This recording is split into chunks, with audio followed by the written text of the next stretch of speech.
बंदी छोड़ सतगुरु रामपाल जी परमेश्वर जी की जय हो।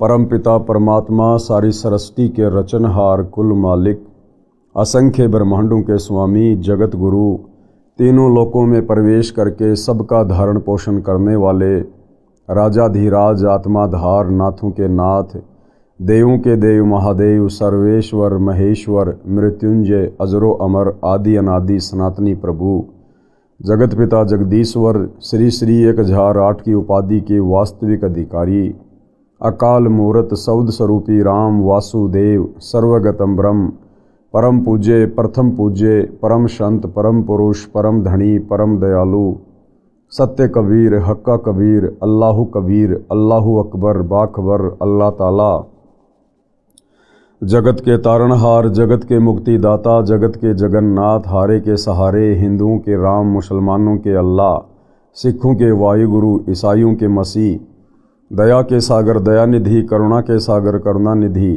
स्वयंभू परिभू संकट मोचन कष्टहरण मंगलकरण दुख भंजन अविगत कबीर निर्विकार निर्विषम परमात्मा अलय अलेख सतगुरु आदि अनादि सतगुरु असली मर्यादा पुरुषोत्तम असली राम असली कृष्ण असली घनश्याम असली मुरारी राजाओं के राजा महाराजाओं के महाराजा शहंशाहों के शहंशाह सम्राटों के सम्राट भगवानों के भगवान अल्लाहों के अल्लाह प्रभुओं के प्रभु मसीहाओं के मसीह सच्चे वाहिगुरु बाबाओं के बाबा पीरों के पीर सेठों के सेठ जगत सेठ सावलसा सेठ सर्वगुण संपन्न अनंत कोटि कलाओं के स्वामी अनंत कोटि ब्रह्मांडों के नायक योगियों में महायोगी ध्यानियों में महाध्यानी सिद्धों में परम सिद्ध ज्ञानियों में तत्वज्ञानी ब्रह्म ज्ञानी महाज्ञानी परम ज्ञानी सर्वश्रेष्ठ ज्ञानी विज्ञानी युवा कबीर समर्थ कबीर असमवात अमित ओजा सच्चे रहनुमा करीम अल्लाह सुभान अल्लाह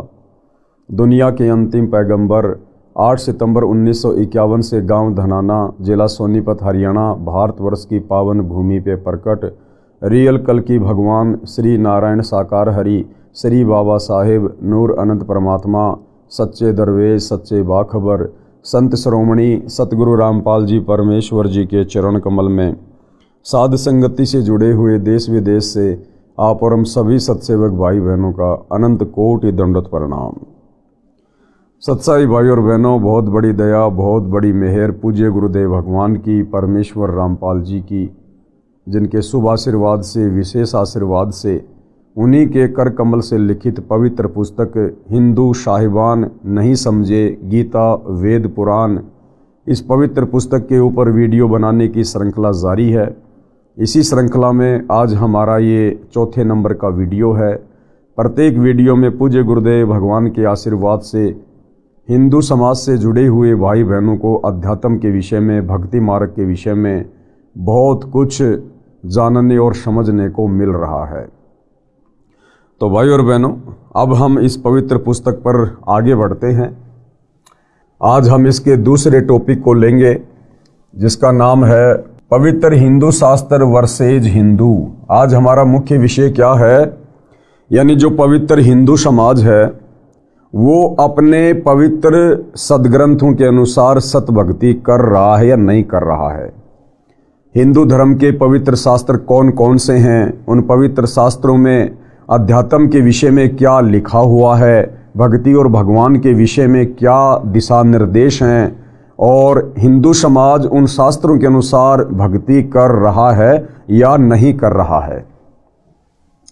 हिंदू धर्म को सनातन धर्म तथा वैदिक धर्म भी कहा जाता है। पवित्र हिंदू धर्म के मुख्य शास्त्र। धर्मनिष्ठ हिंदू समाज की धार्मिक पुस्तक इस प्रकार है। पवित्र चारों वेद, जिनके नाम हैं ऋग्वेद यजुर्वेद सामवेद तथा अथर्ववेद। पवित्र श्रीमद् भगवत गीता, 18 पुराण, महाभारत ग्रंथ, श्रीमद् भागवत सुधा सागर तथा 11 उपनिषद आदि आदि। हिंदुओं का मानना है कि इन सर्व पवित्र शास्त्रों में परमात्मा की जानकारी है, भक्ति की जानकारी है। ये सत्य ज्ञान युक्त हैं। इन्हीं को आधार मानकर अपने धार्मिक अनुष्ठान व भक्ति कर्म करता है। अधिक संख्या में हिंदुओं का निवास स्थान होने के कारण महान भारत देश का नाम हिंदुस्तान भी है। भारत में हिंदुओं की संख्या ज़्यादा होने के कारण इसे हिंदुस्तान कहा जाता है। पवित्र हिंदू यानी सनातन धर्म ग्रंथों की अच्छी बातें। अब हिंदू धर्म के जो मुख्य ग्रंथ हैं इनमें अध्यात्म के विषय में क्या क्या अच्छी अच्छी बातें हैं उसके ऊपर हम रोशनी डालेंगे। पवित्र गीता जी की अच्छी बातें, यानी पवित्र गीता जी में क्या क्या अच्छी बातें हैं। श्रीमद् भगवद गीता अध्याय 16 श्लोक 23-24 में कहा है कि गीता अध्याय 16 श्लोक 23, हे अर्जुन, जो व्यक्ति शास्त्र विधि को त्याग कर अपनी इच्छा से मनमाना आचरण करता है उसको न सुख प्राप्त होता है, न सिद्धि प्राप्त होती है तथा न उसकी गति यानी मुक्ति यानी मोक्ष प्राप्ति होती है। पवित्र गीता जी जो कि हिंदुओं का मुख्य शास्त्र है, गीता जी में गीता का ज्ञान देने वाला भगवान ये ब्रह्म कह रहा है कि हे अर्जुन, जो व्यक्ति शास्त्र विधि को त्याग कर, शास्त्र विधि क्या, जिस धर्म का व्यक्ति जिन शास्त्रों को सत्य मानता है उन शास्त्रों में भक्ति और भगवान के विषय में जो जानकारी है उसके अनुसार साधना ना करके, भक्ति ना करके यदि वो मनमाना आचरण करता है उसको कहते शास्त्र विधि को त्याग कर किया गया मनमाना आचरण। तो क्या कहा गया है कि जो व्यक्ति शास्त्र विधि को त्याग कर अपनी इच्छा से मनमाना आचरण करता है उसको न सुख प्राप्त होता है, न सिद्धि प्राप्त होती है तथा न उसकी गति यानी मुक्ति अर्थात उसका मोक्ष भी नहीं होता है। किनका? जो व्यक्ति अपने धर्म के धर्म ग्रंथों के विपरीत मनमानी साधना करता है। उसके बाद गीता अध्याय 16 श्लोक 24, इससे तेरे लिए अर्जुन कर्तव्य यानी जो साधना करनी चाहिए तथा अकर्तव्य यानी जो साधना कर्म नहीं करने चाहिए उनकी व्यवस्था में शास्त्र ही प्रमाण है, तू शास्त्रोक्त भक्ति कर। उसके बाद भाई और बहनों गीता अध्याय 16 श्लोक 24 में गीता बोलने वाला भगवान अर्जुन से क्या कह रहा है अध्यात्म को समझाते हुए कि इससे तेरे लिए अर्जुन जो कर्तव्य कर्म है और जो अकर्तव्य कर्म है, यानी कौन सी साधना करनी चाहिए और कौन सी साधना नहीं करनी चाहिए, उसके लिए केवल ये शास्त्र ही प्रमाण है। यानी किसी मनमुखी धर्मगुरु के कहने से या अपने हिसाब से मन कल्पित भक्ति कर्म करने से हमें कोई भी लाभ किसी भी प्रकार का अध्यात्म वाला नहीं होगा। इसलिए साधक ने कौन सी भक्ति करनी चाहिए, कौन सी भक्ति नहीं करनी चाहिए, कौन से मंत्र का जाप करना चाहिए, कौन से धर्म कर्म करने चाहिए, कौन सी यज्ञ करनी चाहिए, ये सारी बातें शास्त्रों में ही लिखी हुई हैं। और शास्त्रों के अनुसार यदि हम धर्म कर्म करेंगे, भक्ति करेंगे, जो कर्तव्य कर्म लिखे हुए हैं, तो हमें उस भक्ति का लाभ मिलेगा। गीता अध्याय 16 श्लोक 24, इससे तेरे लिए अर्जुन कर्तव्य यानी जो साधना करनी चाहिए तथा अकर्तव्य जो साधना यानी भक्ति नहीं करनी चाहिए की व्यवस्था में शास्त्र ही प्रमाण है। तो शास्त्रोक्त भक्ति कर, यानी शास्त्रों के अंदर लिखी हुई भक्ति कर। उसके बाद गीता अध्याय 4 श्लोक 5, गीता अध्याय 2 श्लोक 12, गीता अध्याय 10 श्लोक 2 में कहा है कि हे अर्जुन, तेरे और मेरे बहुत जन्म हो चुके हैं। कौन कह रहा है? गीता का ज्ञान देने वाला भगवान, ये ब्रह्म, कि अर्जुन तेरे और मेरे बहुत जन्म हो चुके हैं। तू नहीं जानता, मैं जानता हूं। तू, मैं और ये राजा लोग जो महाभारत के युद्ध में लड़ाई करने के लिए खड़े हुए थे। तो गीता ज्ञान देने वाला भगवान ब्रह्म क्या कह रहा है कि अर्जुन तू और मैं यानी ब्रह्म और ये राजा लोग पहले भी जन्मे थे और आगे भी जन्मेंगे। यानी गीता ज्ञान देने वाला भगवान स्पष्ट कर रहा है कि अर्जुन तू भी जन्म मरण में, मैं भी जन्म मरण में, और इस महाभारत के युद्ध में जितने भी प्राणी हैं, सैनिक हैं, ये राजा है, ये भी जन्म और मरण में। तुम्हारे भी जन्म और मरण होते हैं और मैं भी जन्म और मरण में हूँ। कौन कह रहा है? गीता का ज्ञान देने वाला भगवान। हिंदू धर्म से जुड़े भाई बहन गीता ज्ञानदाता को सर्वश्रेष्ठ परमात्मा मानते हैं अपनी आदि अधूरी आध्यात्मिक जानकारी के चलते।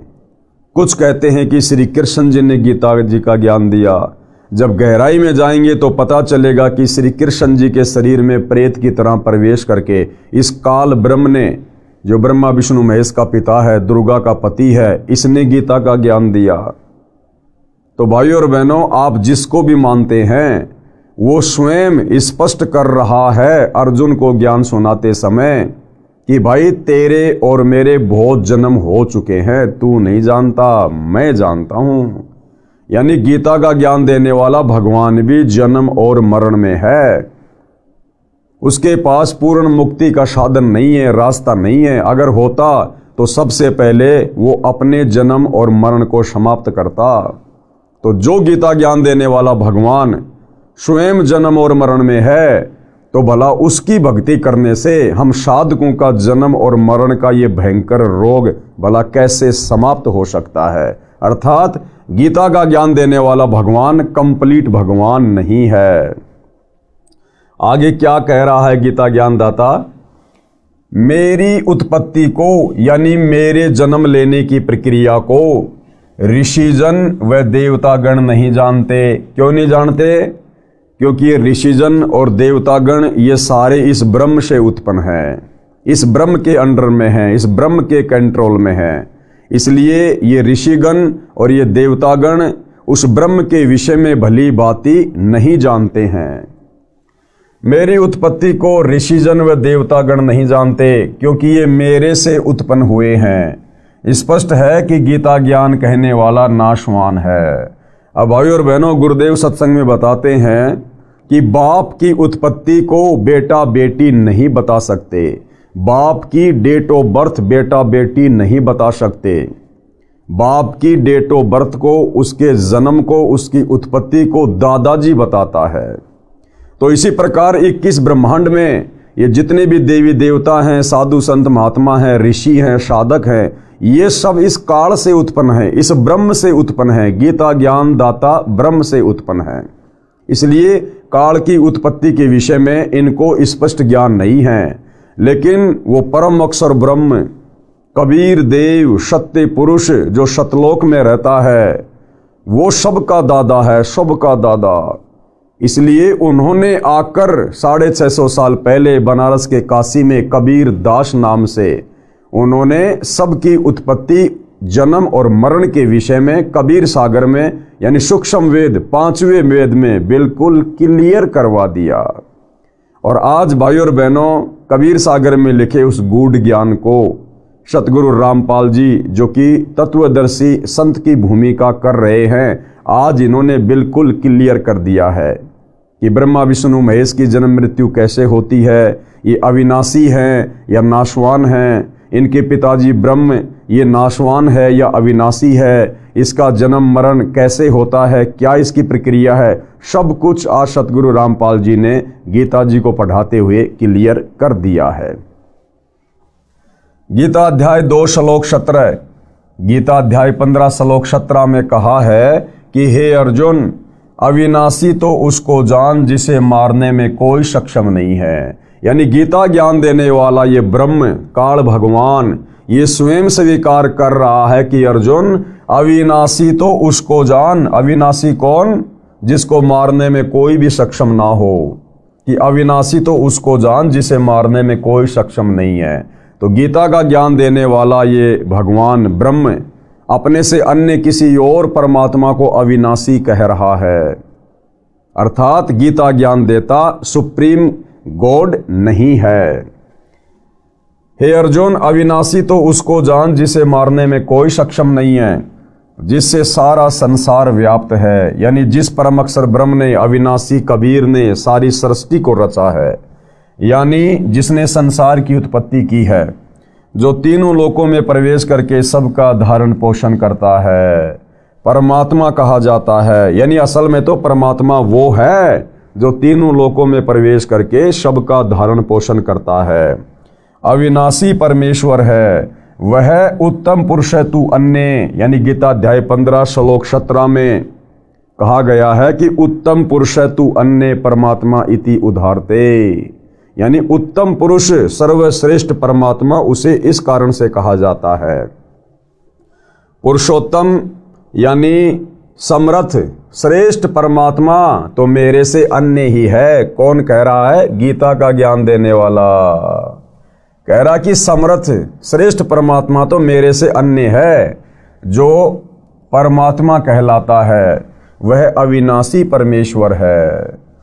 गीता अध्याय 18 श्लोक 62 में गीता ज्ञान देने वाले ने कहा है कि हे भारत यानी हे अर्जुन, तू सर्वभाव से, सर्वभाव का मतलब है तन मन धन से, मन कर्म वचन से केवल एक इष्ट की पूजा करना, एक परमेश्वर की पूजा करना, किसी अन्य का शौपन में भी भाव पैदा ना करना, उसको कहते हैं सर्वभाव। कि हे अर्जुन, तू सर्वभाव से उस परमेश्वर यानी परम अक्षर ब्रह्म की शरण में जा। गीता ज्ञानदाता ने ये बात कहकर गीता अध्याय 18 श्लोक 62 में कि हे भारत, हे अर्जुन, तू सर्वभाव से उस परमेश्वर की शरण में जा, अर्थात तू मेरी भक्ति को भी छोड़ दे। यानी गीता ज्ञान देने वाले ब्रह्म ने अपनी भक्ति के विषय में भी अर्जुन को कह दिया कि तू मेरी भक्ति भी छोड़ दे और तू सर्वभाव से उस परम अक्षर ब्रह्म की शरण में जा, उस सत्य पुरुष की शरण में जा। तब तेरी पूर्ण मुक्ति होगी, तेरा पूर्ण मोक्ष होगा, जन्म और मरण से तेरा सदा के लिए छुटकारा होगा। तो विशेषकर हिंदू समाज से जुड़े भाई बहनों को विचार करना चाहिए कि हम जिस गीता ज्ञान देने वाले भगवान को सर्वश्रेष्ठ भगवान मानकर पूज रहे हैं, और भाई और बहनों 99% हिंदू समाज तो केवल श्री कृष्ण जी को ही गीता का ज्ञान देने वाला भगवान मानता है, जबकि असल में गीता का ज्ञान देने वाला श्री कृष्ण नहीं। श्री कृष्ण के तो मात्र शरीर को प्रयोग में लिया गया, खड़ा श्री कृष्ण दिखाई दे रहा था, लेकिन शक्ति काल ब्रह्म की काम कर रही थी। वो प्रेत की तरह श्री कृष्ण जी के शरीर को यूज करते हुए गीता जी का ज्ञान बोल रहा था। तो गीता ज्ञान देने वाले भगवान ने भी क्लियर कर दिया कि भाई अर्जुन, मेरी भी भक्ति छोड़ दे, मेरी भक्ति से भी पूर्ण मुक्ति नहीं है। अगर तुझे पूर्ण मोक्ष चाहिए तो सर्वभाव से, मन कर्म वचन से उस परम अक्षर ब्रह्म की शरण में जा। और उसकी शरण में कैसे जाया जाएगा? गीता अध्याय 4 श्लोक 34 में कहा है कि उसके लिए तू तत्वदर्शी संत की शरण में जा, और जैसा वो तत्वदर्शी संत तुझे अध्यात्म के विषय में उपदेश दे, उनके वचन में रहकर, उनकी मर्यादाओं में रहकर भक्ति कर, तब तुझे इस 21 ब्रह्मांड से पूर्ण मुक्ति मिलेगी। गीता अध्याय 18 श्लोक 62 में गीता ज्ञान देने वाले ने कहा है कि हे भारत, तू सर्वभाव से उस परमेश्वर यानी परम अक्षर ब्रह्म की शरण में जा। उसकी कृपा से परम शांति को तथा शाश्वतम स्थानम अर्थात सनातन परम धाम यानी अविनाशी लोक, कौन सा? सत्य लोक को प्राप्त होगा। भाई और बहनों, परम शांति उसी समय हो सकती है जब हमारा जन्म और मरण का झंझट समाप्त हो जाए। यदि हम जन्म और मरण में हैं, हमें कभी सौपन में भी 21 ब्रह्मांड में इस काल के लोक में परम शांति नहीं हो सकती है। जिस परमेश्वर की शरण में जाने को कहा है उसके विषय में गीता अध्याय 8 श्लोक 1, 3, 8, 9, 10, 20, 22, गीता अध्याय 15 श्लोक 17 में इस प्रकार कहा है। क्या कहा है? अर्जुन ने गीता अध्याय 8 श्लोक 1 में प्रश्न किया कि आपने गीता अध्याय 7 श्लोक 29 में जिस तत्व ब्रह्म के विषय में कहा है वह तत्व ब्रह्म क्या है? यानी गीता ज्ञान देने वाले काल ब्रह्म ने अर्जुन से गीता अध्याय 7 श्लोक नंबर 29 में अपने से अन्य किसी दूसरे परमात्मा की, भगवान की, तत्व ब्रह्म की बात कही थी। तो अर्जुन पूछता है कि वो तत्व ब्रह्म क्या है, मुझे उसके विषय में जानकारी दे कि वो तत्व ब्रह्म क्या है। अर्जुन ने गीता अध्याय 8 श्लोक 1 में प्रश्न किया कि आपने गीता अध्याय 7 श्लोक 29 में जिस तत्व ब्रह्म के विषय में कहा है वह तत्व ब्रह्म क्या है, यानी सर्वश्रेष्ठ परमात्मा क्या है। तो गीता अध्याय 8 श्लोक 3 में गीता ज्ञान देने वाले भगवान ने उत्तर दिया कि वह परम अक्षर ब्रह्म है। कौन है? वह परम अक्षर ब्रह्म यानी सत्य पुरुष कबीर देव है। उसी के विषय में श्लोक 8, 9, 10, 20 व 22 में कहा है कि जो तत्व ब्रह्म यानी परम अक्षर ब्रह्म की भक्ति करता है वह उसी को प्राप्त होता है। जो तत्व ब्रह्म की भक्ति करता है वो अंत समय में शरीर छोड़ने के बाद उसी को प्राप्त होता है, उसी के लोक में जाता है, सत्य लोक में। वह उत्तम पुरुष है तू अन्य, यानी पुरुषोत्तम तो मेरे से अन्य है। गीता अध्याय 15 श्लोक नंबर 17 में गीता का ज्ञान देने वाला भगवान अपने से अन्य सर्वश्रेष्ठ परमात्मा के विषय में कह रहा है कि उत्तम पुरुष तू अन्य परमात्मा इति उदाहरत ये लोक तरम अवश्य विभर्ति अवय ईश्वर है। कि वास्तव में परमात्मा कहने के लायक तो वही है। पुरुषोत्तम तो मेरे से अन्य है, वह परमात्मा कहा जाता है, यानी वास्तव में उसी को परमात्मा कहा जा सकता है। भगवान कहलाने के योग्य वही है जो तीनों लोकों में प्रवेश करके सबका धारण पोषण करता है, यानी पूरी सृष्टि के जीवों का जो धारण पोषण करता है वास्तव में वही पुरुषोत्तम कहलाने के योग्य है। अविनाशी परमेश्वर है, यानी कभी उसका विनाश नहीं होता है। और अपने विषय में गीता ज्ञान देने वाला भगवान क्या कह रहा है? अपने विषय में गीता ज्ञान दाता ने इस प्रकार कहा है। गीता अध्याय 8 श्लोक 5 व 7 में कहा है कि जो मेरी भक्ति करेगा वह मुझे प्राप्त होगा। ये गीता ज्ञान देने वाला काल ब्रह्म अपने विषय में क्या कह रहा है? गीता अध्याय 8 श्लोक 5 व 7 में कि जो मेरी भक्ति करेगा वह मुझे प्राप्त होगा। और ये कहाँ रहता है? ब्रह्मलोक में। और ब्रह्मलोक भी विनाश में आता है। ब्रह्मलोक में गए प्राणी का भी जन्म और मरण समाप्त नहीं होता है। जब इस ब्रह्म का ही जन्म मरण समाप्त नहीं है तो इसकी भक्ति करके ब्रह्मलोक में जाने वाले का भला कैसे जन्म और मरण का रोग समाप्त हो सकता है? तो ये स्वयं स्वीकार कर रहा है। भाई और बहनों, ये गीता के अध्याय और श्लोक सतगुरु रामपाल जी ने नहीं लिखे हैं जो हमें किसी प्रकार की शंका हो। 5,500 वर्ष पहले महाभारत के समय कुरुक्षेत्र के मैदान में ये गीता जी का ज्ञान बोला गया था। महर्षि वेद व्यास जी ने इसको लिखा है, लिपिबद्ध किया है, और हमारे आचार्य शंकराचार्य धर्मगुरु वर्षों से इसको पढ़ते आ रहे हैं, समाज को पढ़ाते आ रहे हैं। लेकिन इनमें क्या सच्चाई लिखी हुई थी आज तक ना हमारे धर्मगुरु समझ पाए थे और ना आम समाज में वो इस सच्चाई को बता पाए, जिस कारण से पूरा हिंदू समाज भक्ति और भगवान के नाम पर भ्रमित होकर और गीता अध्याय 16 श्लोक नंबर 23 और 24 के अनुसार मनमानी साधना कर रहा है, मनमाना आचरण कर रहा है। जिस मनमानी साधना को करने के चलते साधक को ना कोई सुख हो सकता, ना कोई सिद्धि प्राप्त हो सकती है और ना उसकी मुक्ति हो सकती है। अपने विषय में गीता ज्ञान देने वाले ने इस प्रकार कहा है। गीता अध्याय 8 श्लोक 5 व 7 में कहा है कि जो मेरी भक्ति करेगा वह मुझे प्राप्त होगा। युद्ध भी कर, मेरा सुमरण भी कर, यानी कार्य भी कर और मेरी भक्ति भी कर।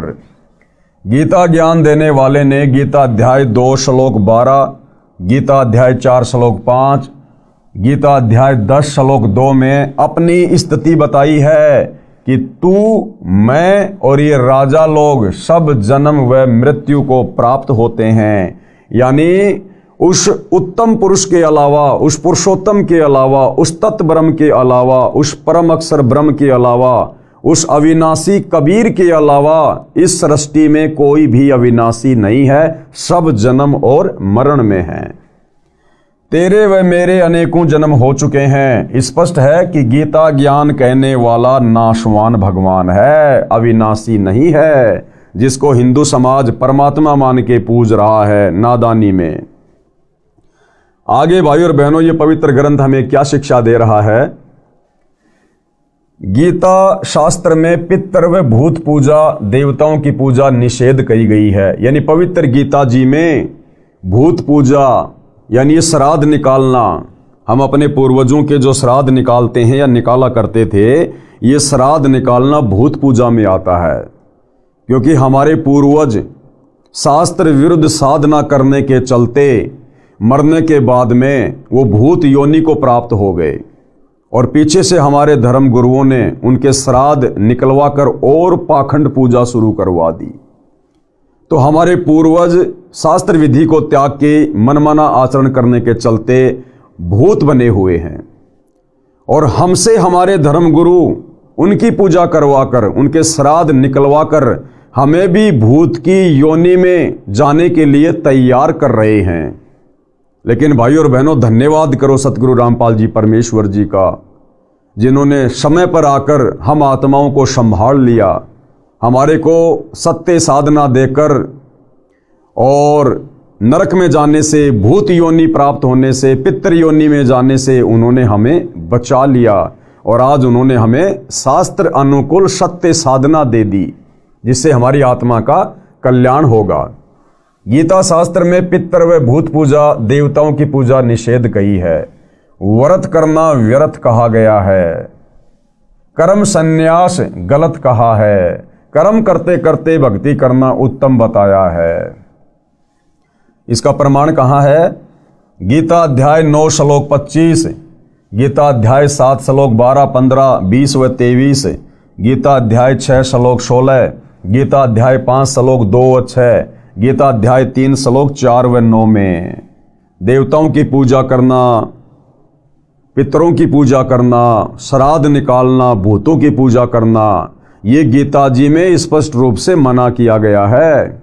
और उसके बावजूद भी हम लोग हमारे भ्रमित धर्मगुरुओं के कहने से, संत महंतों के कहने से हम पवित्र ग्रंथ गीता जी के विपरीत साधना कर रहे हैं। तो भाइयों और बहनों, हमारा अंत क्या होगा, कैसा होगा और हमें कौन सी गति प्राप्त होगी शास्त्र विरुद्ध साधना करने के चलते, अब आप धीरे धीरे इन बातों को समझ रहे होंगे। उसके बाद भाइयों और बहनों, हिंदुओं के जो पवित्र वेद हैं, उन वेदों में अध्यात्म के विषय में, भक्ति मार्ग के विषय में क्या क्या अच्छी बातें हैं, उनके ऊपर भी गुरुदेव भगवान प्रकाश डाल रहे हैं अपने कर कमल से इस पवित्र पुस्तक में। पवित्र वेदों की अच्छी बातें। परमात्मा सबसे ऊपर के लोक में विराजमान है, यानी बैठा है। हमारे वेद गवाही दे रहे हैं कि परमात्मा साकार है, मनुष्य के जैसा है और परमात्मा ऊपर सतलोक में तख्त पर, सिंहासन पर विराजमान है। और हमारे भ्रमित धर्मगुरुओं ने तत्व ज्ञान के अभाव में हमें केवल परमात्मा के विषय में यही बताया कि परमात्मा निराकार है, परमात्मा साकार नहीं है, परमात्मा दिखाई नहीं देता है। क्यों?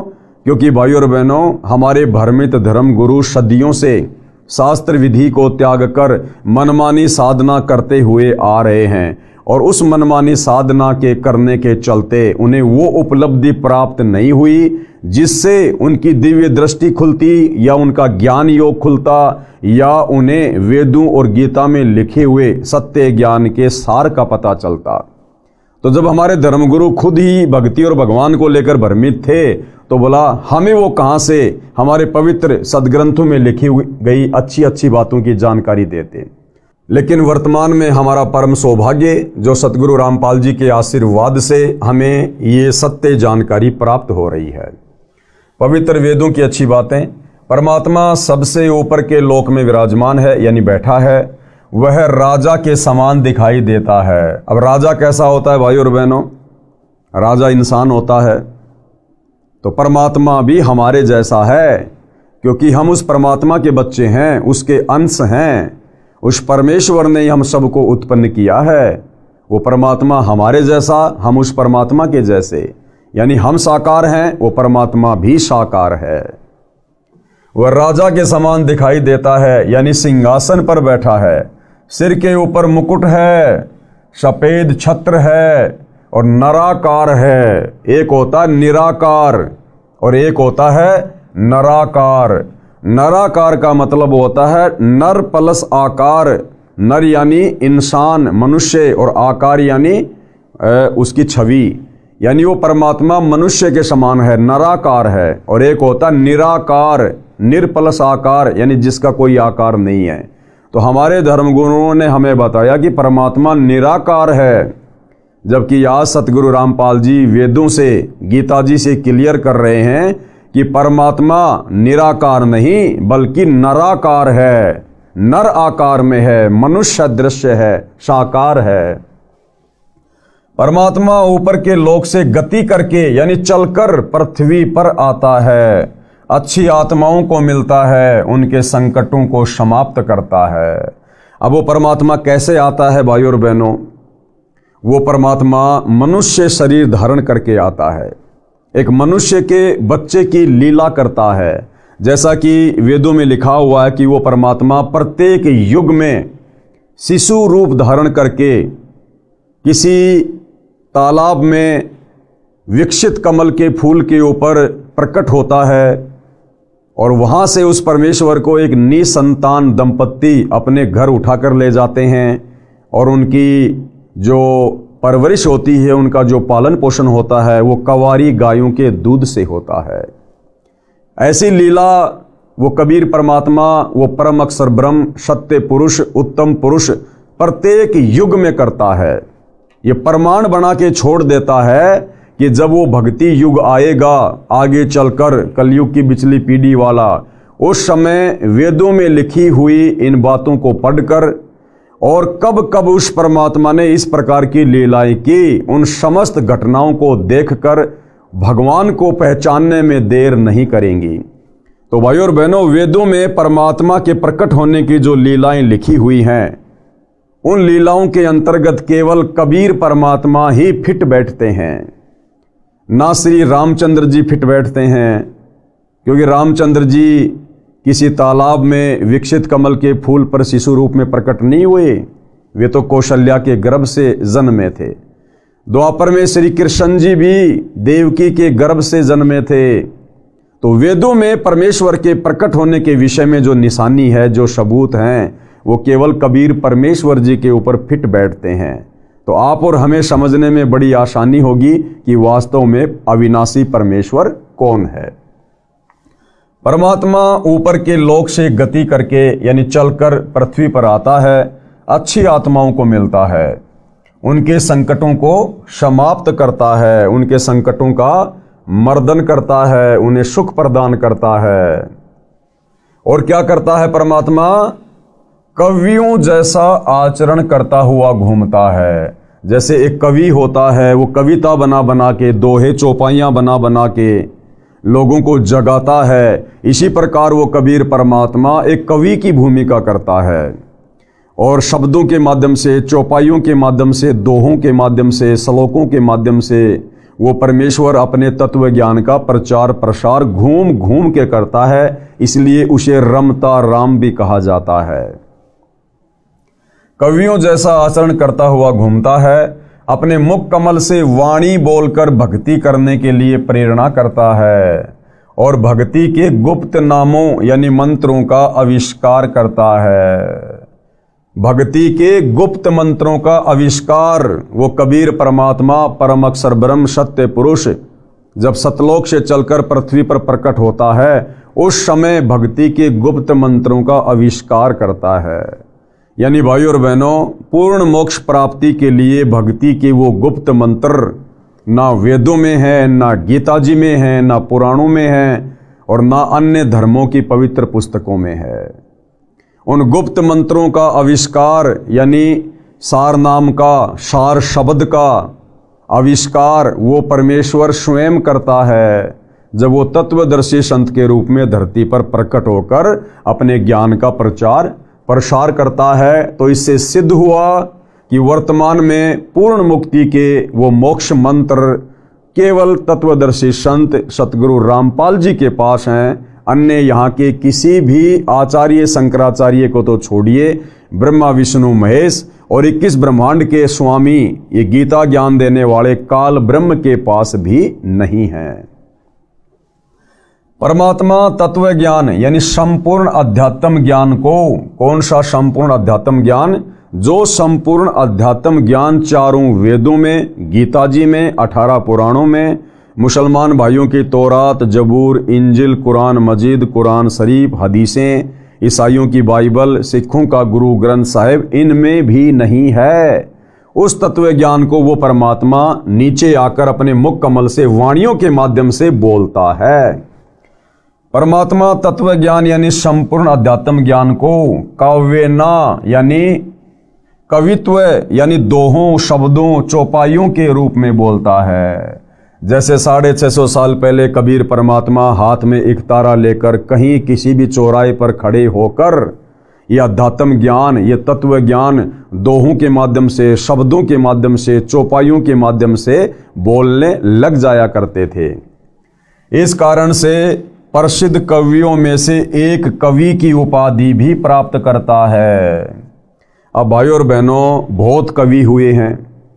तुलसीदास जी भी एक कवि थे, कालिदास जी भी एक कवि थे, सूरदास जी भी एक कवि थे, बहुत सारे कवि हुए हैं। लेकिन किसी भी कवि का कोई शिष्य आपको सुनने और देखने को नहीं मिलेगा।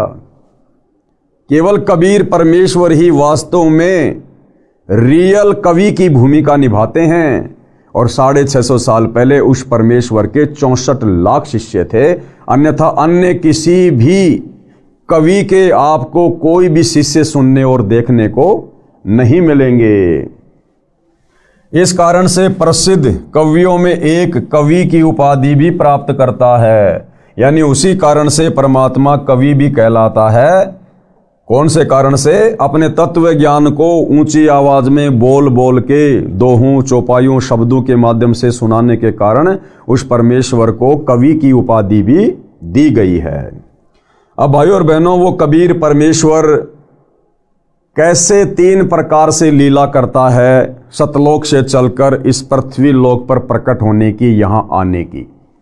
कौन कौन सी वो 3 लीलाएं हैं जिनको आधार बनाकर परमात्मा इस पृथ्वी पर प्रकट होकर अपने ज्ञान का प्रचार करता है। परमेश्वर 3 प्रकार की लीला करता है। सबसे पहले, प्रत्येक युग में अपने लोक से सशरीर आकर किसी सरोवर में कमल के फूल पर नवजात शिशु के रूप में विराजमान होता है। उस शिशु की परवरिश यानी पोषण की लीला कवारी गायों द्वारा होती है। बड़ा होकर तत्व ज्ञान प्रचार करता है। तो पहले आपको बता दिया गया है कि ना राम, ना श्री कृष्ण, ना ब्रह्मा विष्णु महेश, ना अन्य अवतार वेदों में लिखी गई परमात्मा के प्रकट होने की लीला के अनुसार इनमें कोई भी फिट नहीं बैठता है। केवल कबीर परमेश्वर ही हैं जो चारों युगों में इस प्रकार की लीला करके प्रकट होते हैं।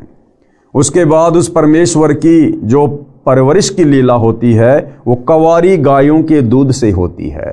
यानी कवारी गाय दूध देती है जिससे परमेश्वर की परवरिश की लीला होती है। अब रामचंद्र जी की परवरिश, श्री कृष्ण जी की परवरिश, अन्य अवतारों की परवरिश, ब्रह्मा विष्णु महेश की परवरिश कवारी गायों से नहीं हुई। उन्होंने तो अपनी माताओं का दूध पिया। माताओं का दूध जिस प्रकार से एक आम व्यक्ति माँ के गर्भ से जन्म लेकर और शिशु रूप में माँ का दूध पीता है, तो कवारी गायों से कबीर परमेश्वर की परवरिश होती है। ये वेदों में परमेश्वर की एक अन्य पहचान है। और फिर बड़ा होकर तत्व ज्ञान का प्रचार करता है। नंबर 2, दूसरी क्या विधि है, क्या पहचान है परमेश्वर की पृथ्वी पर प्रकट होने की? परमात्मा कभी भी किसी स्थान पर प्रकट होकर भक्तों को वेश बदल कर मिलता है, उनकी रक्षा करता है, भक्ति का सच्चा मार्ग बताता है। दूसरी विधि क्या है? वो परमात्मा किसी भी रूप में, किसी भी आयु में, कहीं भी प्रकट होकर संत रूप में, सामान्य व्यक्ति के रूप में, राजा के रूप में, वो परमात्मा किसी भी उम्र में और किसी भी शक्ल में प्रकट होकर अपने भक्तों की रक्षा करता है। या 10, 15, 20, 50 वर्ष कहीं आश्रम बनाकर वो परमेश्वर वहाँ रहकर लोगों को अपना तत्व ज्ञान सुनाता है। नंबर 3, तीसरी क्या विधि है परमात्मा के प्रकट होने की? वेश बदलकर किसी स्थान पर संत वेश में कुछ समय रहता है, वहाँ कुटिया या आश्रम बनाकर अच्छी आत्माओं को भक्ति की सच्ची विधि व तत्व ज्ञान सुनाता है। ये तीसरी विधि है परमपिता परमेश्वर कबीर साहिब के प्रकट होने की। उसके बाद भाइयों और बहनों, पूज्य गुरुदेव भगवान बता रहे हैं कि जो 18 पुराण हैं, उन पुराणों में भक्ति से संबंधित, अध्यात्म से संबंधित अच्छी अच्छी बातें क्या हैं। पुराणों की अच्छी बातें। सब तीर्थों में श्रेष्ठ तीर्थ चित्त शुद्धि तीर्थ है। ये चित्त शुद्धि तीर्थ क्या है? यानी जो हमारे मन के मैल को समाप्त कर दे, वो तीर्थ जो हमारे मन के मैल को समाप्त कर दे, आत्मा के विकारों को हटा दे और हमें एक नेक इंसान बना दे, उसको कहते हैं चित्त शुद्धि तीर्थ। और भाइयों और बहनों, ये चित्त शुद्धि का कार्य केवल परम संत, तत्वदर्शी संत के सत्संग रूपी तीर्थ में डुबकी लगाने से ही सफल हो सकता है। यानी तत्वदर्शी संत के सत्संग सुनने से हमारा चित्त शुद्ध होगा, हमारा मन शुद्ध होगा, आत्मा पर जो मैल जमा हुआ है युगों युगों से पाप कर्मों का, वो हटेगा। तो सबसे बड़ा जो चित्त शुद्धि तीर्थ है वो परम संत के सत्संग हैं। सब तीर्थों में श्रेष्ठ तीर्थ चित्त शुद्धि तीर्थ है। उदाहरण दिया है कि तीर्थों के जल में स्नान करने से शरीर का मैल तो धुल जाता है, परंतु मन का मैल नहीं धुलता। जैसे बहुत सारे हिंदू भाई बहनों की एक गलत धारणा है कि यदि हम गंगा जी में जाकर स्नान कर लेंगे तो हमारे पाप कर्म कट जाएंगे। तो गुरुदेव भगवान क्लियर कर रहे हैं कि नादानों, किसी भी तीर्थ के जल में नहाने से या गंगा जी के जल में नहाने से शरीर का मैल तो कट सकता है, लेकिन आत्मा का मैल नहीं कटेगा, पाप कर्म नहीं कट सकते। और एक छोटा सा उदाहरण भाइयों और बहनों समझने के लिए पर्याप्त है। आप और हमारे मैल तो, आप और हमारे पाप कर्म भला क्या कटेंगे गंगा जी में जाकर नहाने से। गंगा पुत्र का नाम तो आपने सुना होगा, विषम पितामह गंगा पुत्र। अरे गंगा तो उसकी माँ थी, उसके बावजूद भी विषम पितामह के पाप नहीं कटे, जिस कारण से महाभारत के युद्ध में किस प्रकार दर्दनाक तरीके से उसकी मृत्यु हुई। महीनों तक उसे तीरों की सैया पर लेटकर रहना पड़ा, तड़प तड़प कर उसकी मृत्यु हो गई। वो गंगा अपने खुद के सगे पुत्र विषम पितामह के पाप नहीं काट पाई। भाइयों और बहनों, आप और हम नादान प्राणी उस गंगा के लगते क्या हैं जो वहां डुबकी लगाने से हमारे पाप कट जाएंगे। ये पाप तो सतगुरु रामपाल जी के यानी तत्वदर्शी संत के सत्संगों में डुबकी लगाने से कटेंगे, उनकी शरण में आने से कटेंगे। तीर्थों के जल में स्नान करने से शरीर का मैल तो धुल जाता है, परंतु मन का मैल नहीं धुलता। उसके लिए क्या करना पड़ेगा? तत्वदर्शी संत का सत्संग सुनना चाहिए।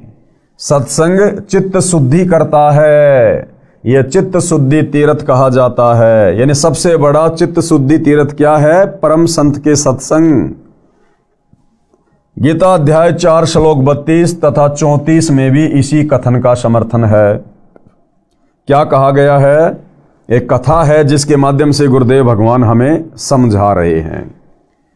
एक समय ऋषि वशिष्ठ जी तथा ऋषि विश्वामित्र जी गंगा दरिया के किनारे आश्रमों में रहा करते थे। गंगा तीर्थ के जल में प्रतिदिन स्नान करते थे, उसी गंगा जल को पीते थे। एक बार किसी बात पर दोनों का झगड़ा हो गया, मनमुटाव हो गया। दोनों ने शस्त्र निकाल लिए। भाई और बहनों, ऋषि वशिष्ठ जी जो त्रेता युग में श्री रामचंद्र जी के गुरु थे, वशिष्ठ जी, और विश्वामित्र जी जो एक नंबर के तपस्वी थे, वो दोनों गंगा जी के किनारे रहा करते थे, कुटिया में अपनी भक्ति साधना किया करते थे। और आप और हम तो साल 2 साल में गंगा जी जाते हैं। जब कभी कभार हमारे घर का कोई व्यक्ति मर जाता है तो हम गंगा जाते हैं, उस बहाने हम एक आधी डुबकी वहां लगा लेते हैं। जबकि विश्वामित्र जी और वशिष्ठ जी तो रोजाना प्रतिदिन दिन में 2-2 बार स्नान किया करते थे गंगा जी में। अब उनका चित्त शुद्ध हुआ कि नहीं हुआ वो देखिए। एक बार किसी बात पर दोनों का झगड़ा हो गया, दोनों ने शस्त्र निकाल लिए, यानी हथियार निकाल लिए, दोनों ने एक दूसरे को मारने को तैयार हो गए। उनका बीच बचाव करवा कर युद्ध समाप्त करवाया। अब बताओ, उस गंगा जी के स्नान ने वशिष्ठ और विश्वामित्र जैसे ऋषियों का भी चित्त शुद्ध नहीं किया। अगर उनका चित्त शुद्ध हो गया होता तो जिस व्यक्ति का चित्त शुद्ध हो जाता है, जिसकी आत्मा निर्मल हो जाती है, जिसको तत्व ज्ञान हो जाता है, वो व्यक्ति कभी जीवन में शस्त्र नहीं उठा सकता। वो व्यक्ति कभी किसी को मारने मरने के लिए हथियार नहीं उठा सकता। और दोनों इतने बड़े महर्षि और उसके बावजूद भी उन्होंने हथियार उठा लिए, एक दूसरे को मरने मारने को तैयार हो गए, तो कहां से उनका चित्त शुद्ध हुआ होगा। तो गुरुदेव भगवान हमें यह समझाना चाहते हैं कि नादानों, मात्र गंगा जी में नहाने से चित्त शुद्ध नहीं होता, पाप नहीं कटते। ये पाप कटेंगे परम संत की शरण में आकर शास्त्र अनुकूल सत भक्ति करने से, यथार्थ धर्म कर्म करने से, गुरु आज्ञा गुरु वचन में रहकर सत भक्ति करने से। एक बार किसी बात पर दोनों का कलेश हो गया, दोनों ने शस्त्र निकाल लिए, एक दूसरे को मारने को तैयार हो गए, उनका बीच बचाव करवाकर युद्ध समाप्त करवाया। अब भाइयों और बहनों, आप और हम सतगुरु रामपाल जी परमेश्वर जी के यथार्थ 13वें कबीर पंथ से जुड़े हुए कबीर पंथियों को भी शिक्षा लेनी चाहिए। आज सतगुरु रामपाल जी परमेश्वर जी अपने मिशन के तहत सन 2014 से वर्तमान समय 2025 तक हिसार जेल में बैठे हुए हैं। और परमेश्वर जी ने सन 1994 से अपने यथार्थ 13वें कबीर पंथ की शुरुआत की, हम आत्माओं का चित्त शुद्ध करने के लिए, हमारे पाप कर्मों को काटने के लिए। हमने उनकी शरण ग्रहण की, हम उनके भगत कहलाते हैं। लेकिन भाइयों और बहनों, वर्तमान 2025 तक कितनी आत्माओं का चित्त शुद्ध हो पाया है। आज आप देख रहे हैं सतगुरु रामपाल जी परमेश्वर जी की संगत में 2 पार्ट हैं, एक सतलोक आश्रम मैनेजमेंट हरियाणा और दूसरा साध संगति से जुड़े हुए सत्सेवक भाई बहन।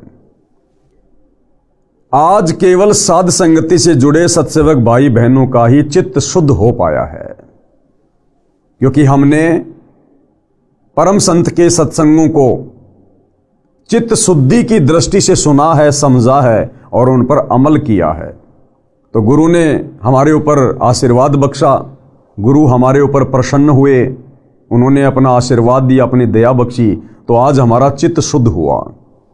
लेकिन दूसरी तरफ सतलोक आश्रमों से जुड़े हुए भाई बहन, पूज्य गुरुदेव जी का कलयुगी परिवार, ये परमेश्वर के चित्त शुद्धि सत्संग में डुबकी लगाने के बावजूद भी उनको ना पहचान कर, अपने जैसा मानुष मानकर, उनमें तरह तरह के दोष देखकर आज भी ये आत्माएं उस चित्त शुद्धिकरण से कोसों दूर है।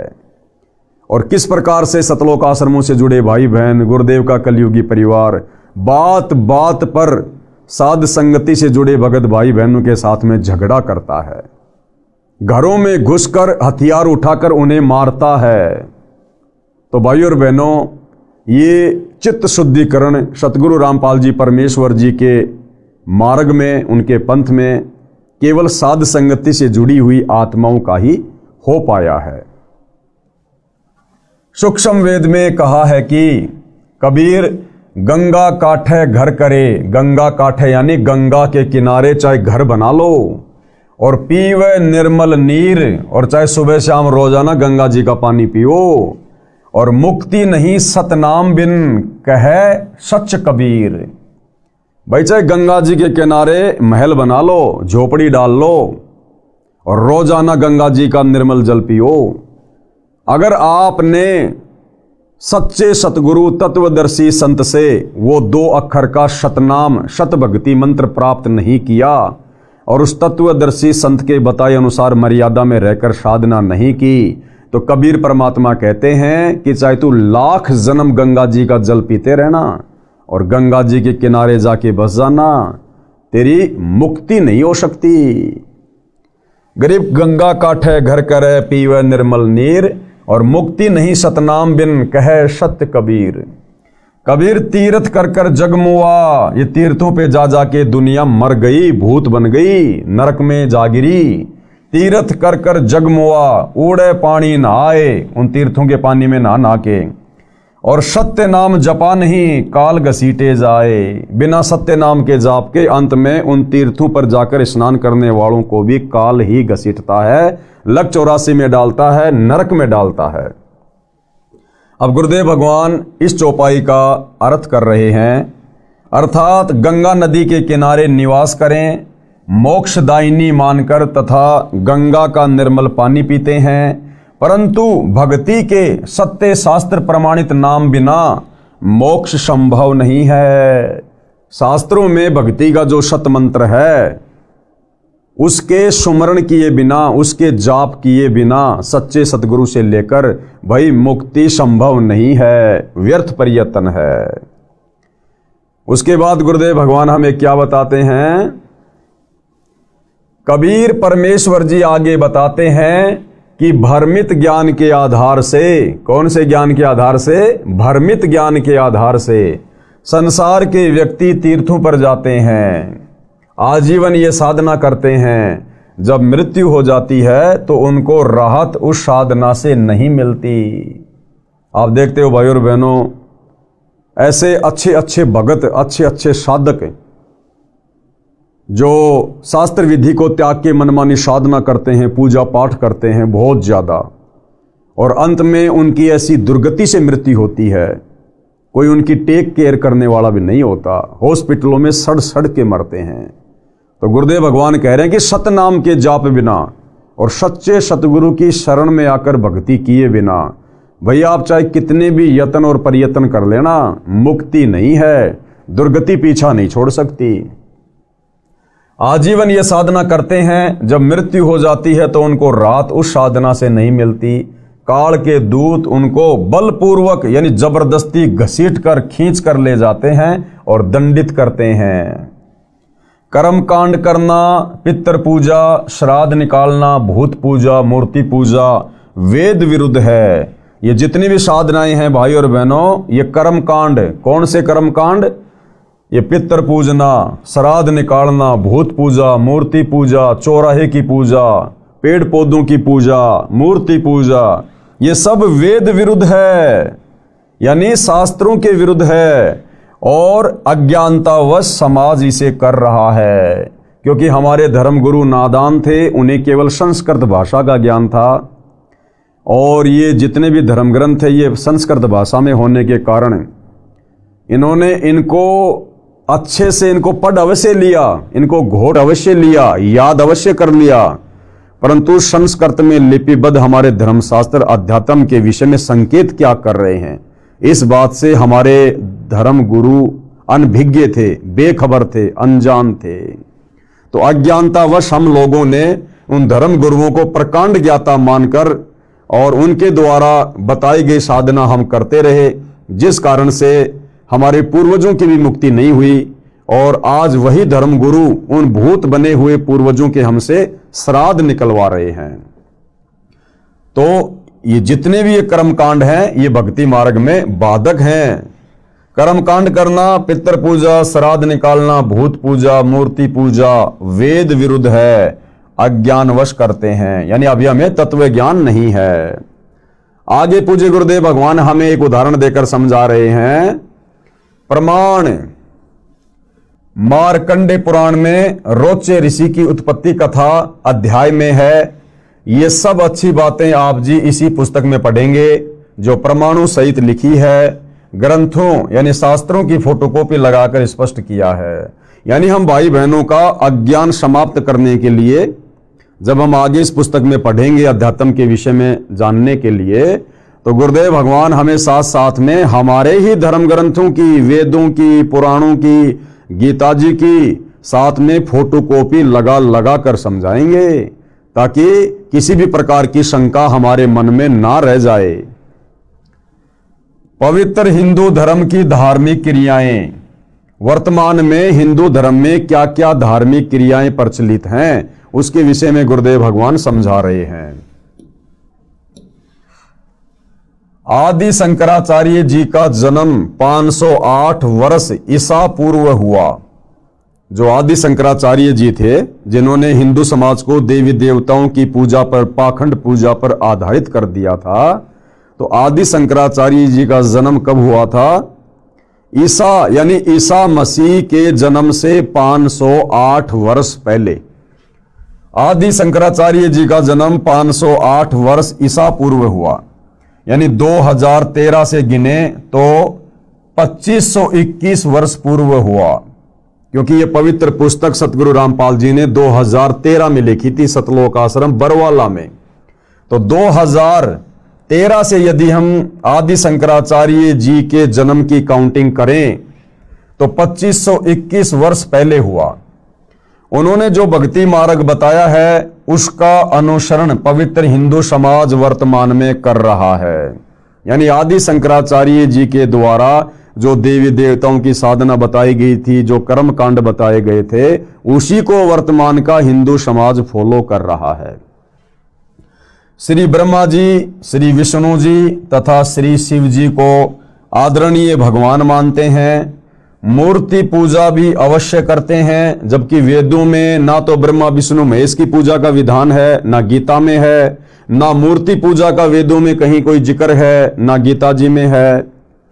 पंचदेव पूजा का विधान है, जिसमें ये तीनों देवता भी हैं, इनकी पूजा करते हैं। ये भी मानते हैं कि श्री ब्रह्मा जी रजगुण है, श्री विष्णु जी सतगुण है तथा श्री शंकर जी तमगुण है। क्यों? क्योंकि ये सारी बातें हमारे पुराणों में लिखी हुई है कि श्री ब्रह्मा जी रजोगुण है, विष्णु जी सतोगुण है और श्री शंकर जी तमोगुण है। मार्कंडे पुराण में यह भी प्रमाणित किया है कि 3 प्रधान देवता हैं, रजगुण युक्त श्री ब्रह्मा जी, सतगुण युक्त श्री विष्णु जी तथा तम गुण युक्त श्री शिव शंकर जी हैं। ये ही 3 देवता हैं और ये ही 3 गुण हैं, क्योंकि ये तीनों देवता एक के गुण से युक्त हैं। हिंदू समाज का मानना है कि इन तीनों देवताओं के कोई माता पिता नहीं है। यानी हम अपनी नादानी में, अज्ञानता में, अध्यात्म की नासमझी के चलते, और ये हमारे जितने भी धर्मगुरु थे, आचार्य शंकराचार्य थे, इनको ना वेद ज्ञान था, ना इनको गीता जी का कंप्लीट ज्ञान था, और इन्होंने हमारे को जैसा पाठ पढ़ा दिया ब्रह्मा विष्णु महेश के बारे में कि ये तो अजरो अमर हैं, अविनाशी हैं, इनके कोई माता पिता नहीं है, ये तो सारी सृष्टि को पैदा करते हैं, ये स्वयंभू हैं, परिभू हैं। तो आम समाज ने भी उन धर्म गुरुओं की बातों को आंख बंद करके फॉलो कर लिया, और आज पूरे हिंदू समाज में इन तीनों देवताओं के विषय में यही गलत धारणा है कि ये तीनों देवता ही परमात्मा हैं और ये अविनाशी हैं, ये कभी मरते नहीं हैं, ये कभी जन्मते नहीं हैं। और ये भी मानते हैं कि ये कभी मरते नहीं हैं, इनका जन्म भी नहीं हुआ है, ये स्वयंभू हैं। स्वयंभू यानी स्वयं उत्पन्न होने वाला। फिर ये भी कहते हैं कि श्री ब्रह्मा जी की आयु 100 वर्ष है, जिसकी गणना इस प्रकार करते हैं। अब बताओ, एक तरफ तो कहते हैं कि तीनों देवता स्वयंभू है, अविनाशी हैं, ये मरते नहीं है, जन्मते नहीं, और फिर ये भी कहते हैं हमारे धर्मगुरु कि श्री ब्रह्मा जी की उम्र 100 वर्ष है, ब्रह्मा जी से 7 गुना ज्यादा उम्र श्री विष्णु जी की है, और विष्णु जी से 7 गुना ज्यादा उम्र श्री शंकर जी की है। तो ये दोनों बातें क्यों? अज्ञानता के कारण। अब गुरुदेव भगवान हमें बता रहे हैं कि इन तीनों देवताओं की जो आयु है, जो उम्र है, वो कितनी है और वो किस प्रकार से काउंट की जाती है। श्री ब्रह्मा जी का एक दिन 1008 चतुर्युग का है, इसे एक कल्प भी कहा जाता है। श्री ब्रह्मा जी की आयु कितनी है? श्री ब्रह्मा जी का एक दिन 1008 चतुर्युग का है। 1008 चतुर्युग का, केवल दिन रात नहीं, केवल दिन दिन 1008 चतुर्युग का। अब भाई और बहनों, एक चतुर्युग में कितना लंबा समय होता है और फिर 1008 में कितना लंबा समय होगा, देखिएगा। श्री ब्रह्मा जी का एक दिन 1008 चतुर्युग का है। इसे एक कल्प भी कहा जाता है। एक चतुर्युग में 4 युग हैं। एक चतुर्युग में 4 युग। नंबर 1 सतयुग। सतयुग की आयु कितनी होती है? 17,28,000 वर्ष। यानी सतयुग का जो समय होता है वो 17,28,000 वर्ष का समय होता है। दूसरा त्रेता युग, यह 12,96,000 वर्ष का समय है। त्रेता युग की कुल कितनी समय सीमा होती है? 12,96,000 वर्ष। तीसरा है द्वापर युग, यह 8,64,000 वर्ष का समय है। द्वापर की आयु कितनी? 8,64,000 वर्ष। और चौथा है कलयुग, यह 4,32,000 वर्ष का समय है। इस कलयुग की टोटल आयु कितनी है? 4,32,000 वर्ष। और इनकी उम्र को काउंट करने का दूसरा पैमाना गुरुदेव ने क्या बताया? जैसे चौथा युग है कलयुग, और कलयुग की आयु है 4,32,000 वर्ष। अब भाइयों और बहनों, यदि हम द्वापर युग की आयु में अगर हम इस कलयुग के 4,32,000 वर्ष जोड़ देंगे तो ये त्रेता युग की आयु निकल के आ जाएगी। और यदि हम इस त्रेता युग की आयु में यानी 12,96,000 वर्ष में इस कलयुग के 4,32,000 वर्ष जोड़ देंगे तो सतयुग की उम्र निकल के आ जाएगी 17,28,000 वर्ष।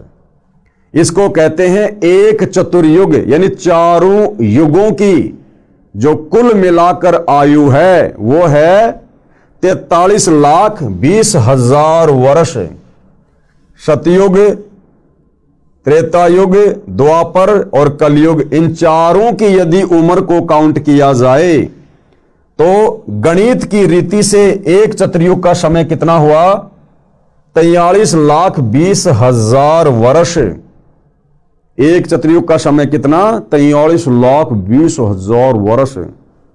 और ऐसे ऐसे 1008 चतुर्युग का श्री ब्रह्मा जी का दिन है, और इतनी ही उसकी रात्रि, यानी 1008 चतुर्युग का ब्रह्मा जी का दिन और 1008 चतुर्युग की ब्रह्मा जी की रात्रि।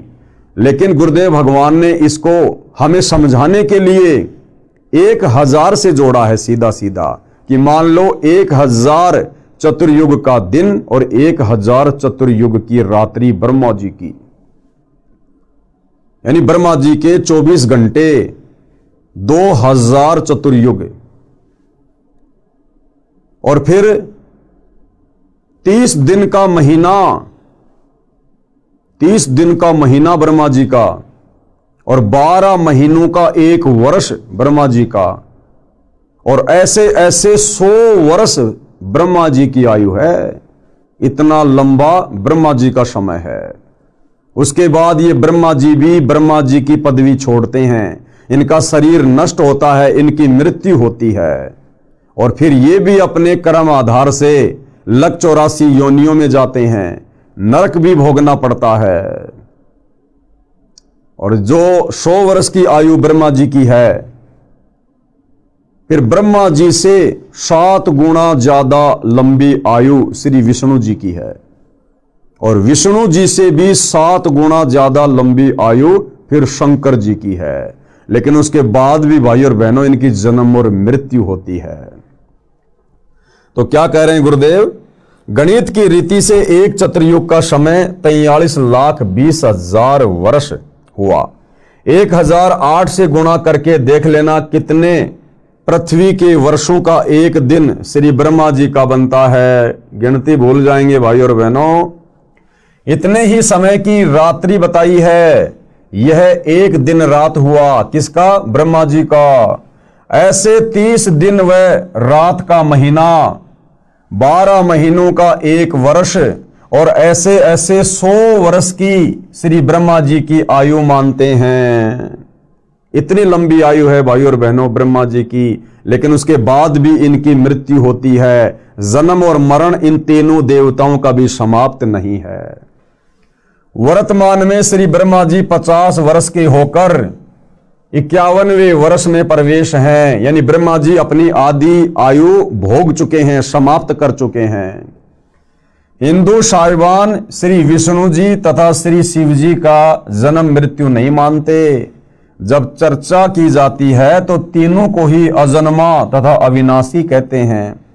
परमात्मा को निराकार बताते हैं। स्वर्ग सर्वोत्तम मोक्ष स्थान मानते हैं, यानी स्वर्ग से ऊपर हिंदू समाज के भाई बहन और कोई भी अच्छा लोक नहीं मानते। गोलोक की भी महिमा बराबर करते रहते हैं, कभी कभी ब्रह्मलोक की भी चर्चा कर लेते हैं।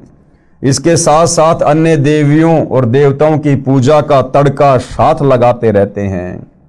इतनी पूजा से भी हिंदू साधकों को संतोष नहीं है। इसके साथ साथ कर्मकांड को पूजा का अहम हिस्सा मानते हैं। कर्मकांड, चौराहे की पूजा करना, ठेकरी की पूजा करना, अन्य किसी पेड़ पौधों की पूजा करना, यानी कर्मकांड भी साथ साथ में करते रहते हैं। यानी मूर्ति पूजा, पितर पूजा, यानी मूर्ति पूजा, पितर पूजा अर्थात श्राद्ध कर्म करना, भूत पूजा यानी मृत्यु के पश्चात शरीर का अंतिम संस्कार करके मरने वाले की गति यानी मुक्ति करवाने के लिए उसकी शेष बची अस्थियों को उठाकर गंगा दरिया के जल में पंडित जी अपने धार्मिक गुरु जी से परवाह करवाना।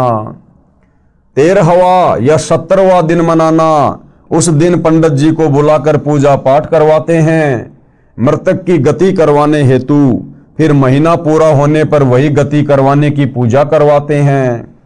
फिर वर्षी क्रिया यानी मृत्यु के 1 वर्ष पश्चात उसी तिथि को फिर गति करवाने के लिए पूजा पंडित जी से करवाते हैं। फिर पिंड भरवाए जाते हैं। गति के अर्थ ही फिर श्राद्ध करवाए जाते हैं। पितरों को तृप्त करने के लिए कहा जाता है कि कौवे को श्राद्ध भोजन अवश्य करवाना चाहिए। यह भी माना जाता है कि हो सकता है मृतक यानी मरा हुआ वो परिवार का व्यक्ति कौवा बन गया हो। गरुड़ पुराण का पाठ करवाना भी कुछ हिंदू साहिबान नहीं चूकते। मृत्यु के पश्चात मृतक के जीव की गति करवाते करवाते दुर्गति करवाकर यानी कौवा बनाकर दम लेते हैं। इतनी पूजा पाठ मरने के बाद, इतने कर्मकांड, और उसके बाद भी पंडित जी कहते हैं भैया श्राद्ध निकालो, छत पे पूरी हलवा डालो। अगर कौवे ने भोग लगा दिया तो हो सकता है तुम्हारे दादाजी, तुम्हारे पिताजी कौवा बन गए हैं। अरे भैया आप तो मुक्ति करवाने के लिए सारे कर्मकांड करवा रहे थे। मुक्ति का अर्थ है कि वो 84 लाख योनियों में ना जाए, वो नरक में ना जाए, केवल सुख में स्थान में जाए, स्वर्ग में जाए। और अंत में वही पंडित जी कहता है कि देखो देखो कौवे ने भोग लगा लिया, तुम्हारे पिताजी कौवा बन गए। यानी चले थे मुक्ति करवाने और करवा दी उस आत्मा की दुर्गति। आश्चर्य। अब गुरुदेव भगवान क्या कह रहे हैं कि पुण्यात्माओं विचार करने की बात है, थोड़े अपने दिमाग पर जोर डालो। शिक्षित हिंदू श्रद्धालु प्रतिदिन श्रीमद् भगवद गीता का पाठ करते हैं। पुराणों को पढ़ना भी हिंदू समाज की पूजा का अहम हिस्सा है। रामायण ग्रंथ व महाभारत ग्रंथ का पढ़ना सुनना मुख्य धर्म कर्म है, परंतु हिंदू श्रद्धालुओं को इन ग्रंथों का यथारूप में ज्ञान बिल्कुल भी नहीं है। यही कारण है कि ढेर सारी पूजा करके भी प्यासे ही हैं, मोक्ष नहीं है। शास्त्र विधि को त्याग के मनमानी साधना में पूरा हिंदू समाज लगा हुआ है। मंदिरों में पूजा हेतु जाना महत्वपूर्ण माना जाता है। तीर्थों पर भ्रमण करके धर्म लाभ उठाना, चारों धामों की यात्रा करके तथा कुंभ के वक्त पर भी में स्नान करके पुण्य कमाना भी नहीं चूकते, जो कि व्यर्थ की पूजा है। यानी भाइयों और बहनों, ये जितनी भी पूजा पाठ जो वर्तमान में हिंदू समाज में की जा रही है, दुनिया भर की गिनती भी नहीं है। ना पवित्र गीता जी में कहीं कोई लेख है, ना वेदों में कहीं इसका जिक्र है। सारे के सारे कर्मकांड हमारे ज्ञानहीन धर्म गुरुओं ने इन शास्त्रों की जानकारी ना होने के चलते आम समाज में उतार दी, और आम समाज बेचारा इन धर्मगुरुओं को प्रकांड ज्ञाता मानकर इनको फॉलो कर रहा है, जिस कारण से पूरे समाज की दुर्गति हुई पड़ी है। एक दिन एक हिंदू साधक से वार्ता हुई। हिंदू साधक यानी किसी हिंदू भगत से जो भक्ति करता है। एक दिन एक हिंदू साधक से वार्ता हुई। वह सुबह सुबह कई मंदिरों में जाता था। उसने ज्ञान चर्चा के दौरान बताया कि आज छुट्टी है, रविवार है। आज 4 मंदिर में गया, शमशान घाट वाले में भी गया। वे चारों शिव जी के मंदिर हैं। मैंने उससे प्रश्न किया। किसने? पूज्य गुरुदेव सतगुरु रामपाल जी कह रहे हैं कि फिर मैंने उससे सवाल किया। यानी वो जो भगत था वो कह रहा था कि आज रविवार था, छुट्टी थी, और आज मैं 4 मंदिरों में जाके आया हूं। शमशान घाट में जो मंदिर है ना वहां भी जाके आया हूं, और अन्य जगह शिव जी के 3 मंदिर और थे, मैं वहां भी जाके आया हूं। तो गुरुदेव भगवान ने उससे सवाल किया कि हे भगत, आपको प्यास लगी हो, आपको शीतल मीठे जल की 3-4 टूटी इकट्ठी लगी मिल जाए, आप एक टूटी को खोलकर जल पियोगे, प्यास बुझ जाएगी।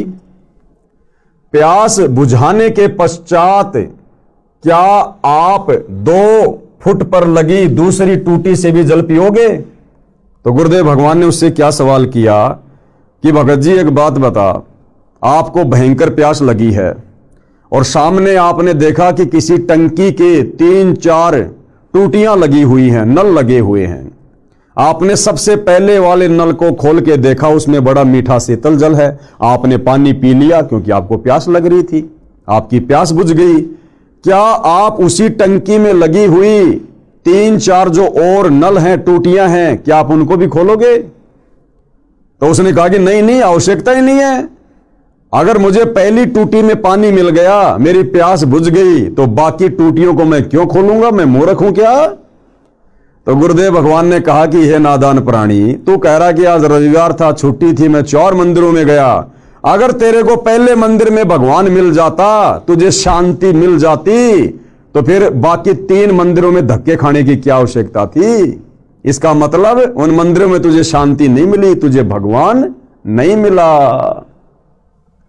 तो क्या कह रहे हैं गुरुदेव कि प्यास बुझाने के पश्चात क्या आप 2 फुट पर लगी दूसरी टूटी से भी जल पियोगे? उत्तर था कि प्यास बुझने पर कौन दूसरी टूटी को छुएगा? यदि टूटी में जल नहीं मिलता तो साथ वाली सब टूटियों को खोलकर पानी पीने की कोशिश करता। हे भगत, यानी गुरुदेव फिर उसको समझा रहे कि हे भगत, इसी प्रकार आप परमात्मा से आत्मा को तृप्त करने यानी मन्नत मांगने गए। यदि आपको पहले मंदिर से ही तृप्ति हो जाती तो क्या आप 2 किलोमीटर दूर दूसरे मंदिर में जाते?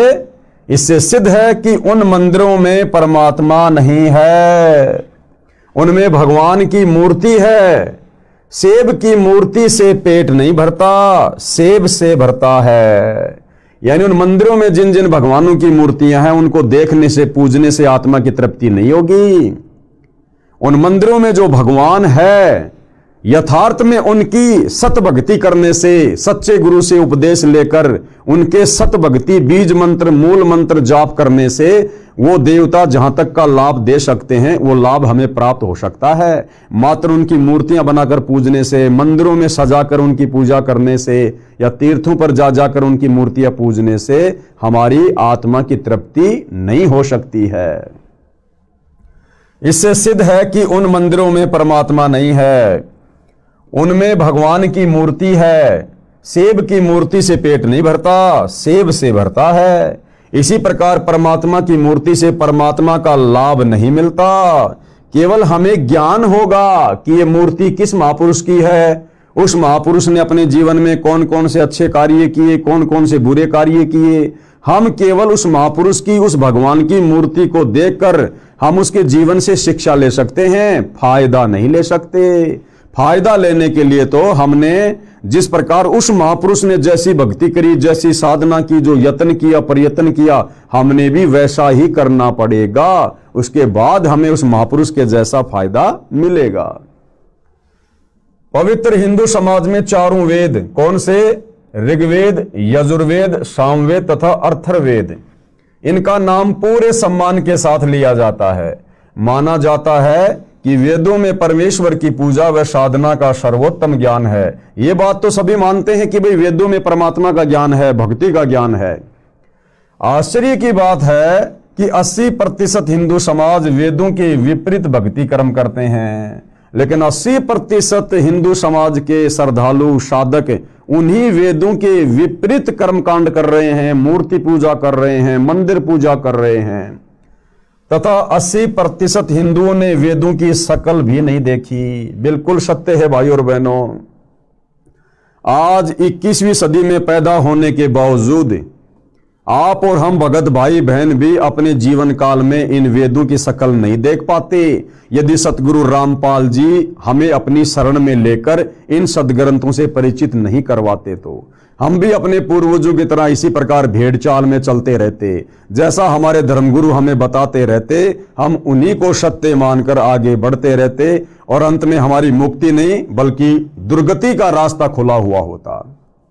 अब गुरुदेव भगवान कह रहे हैं विशेष यानी ध्यान देने योग्य बातें।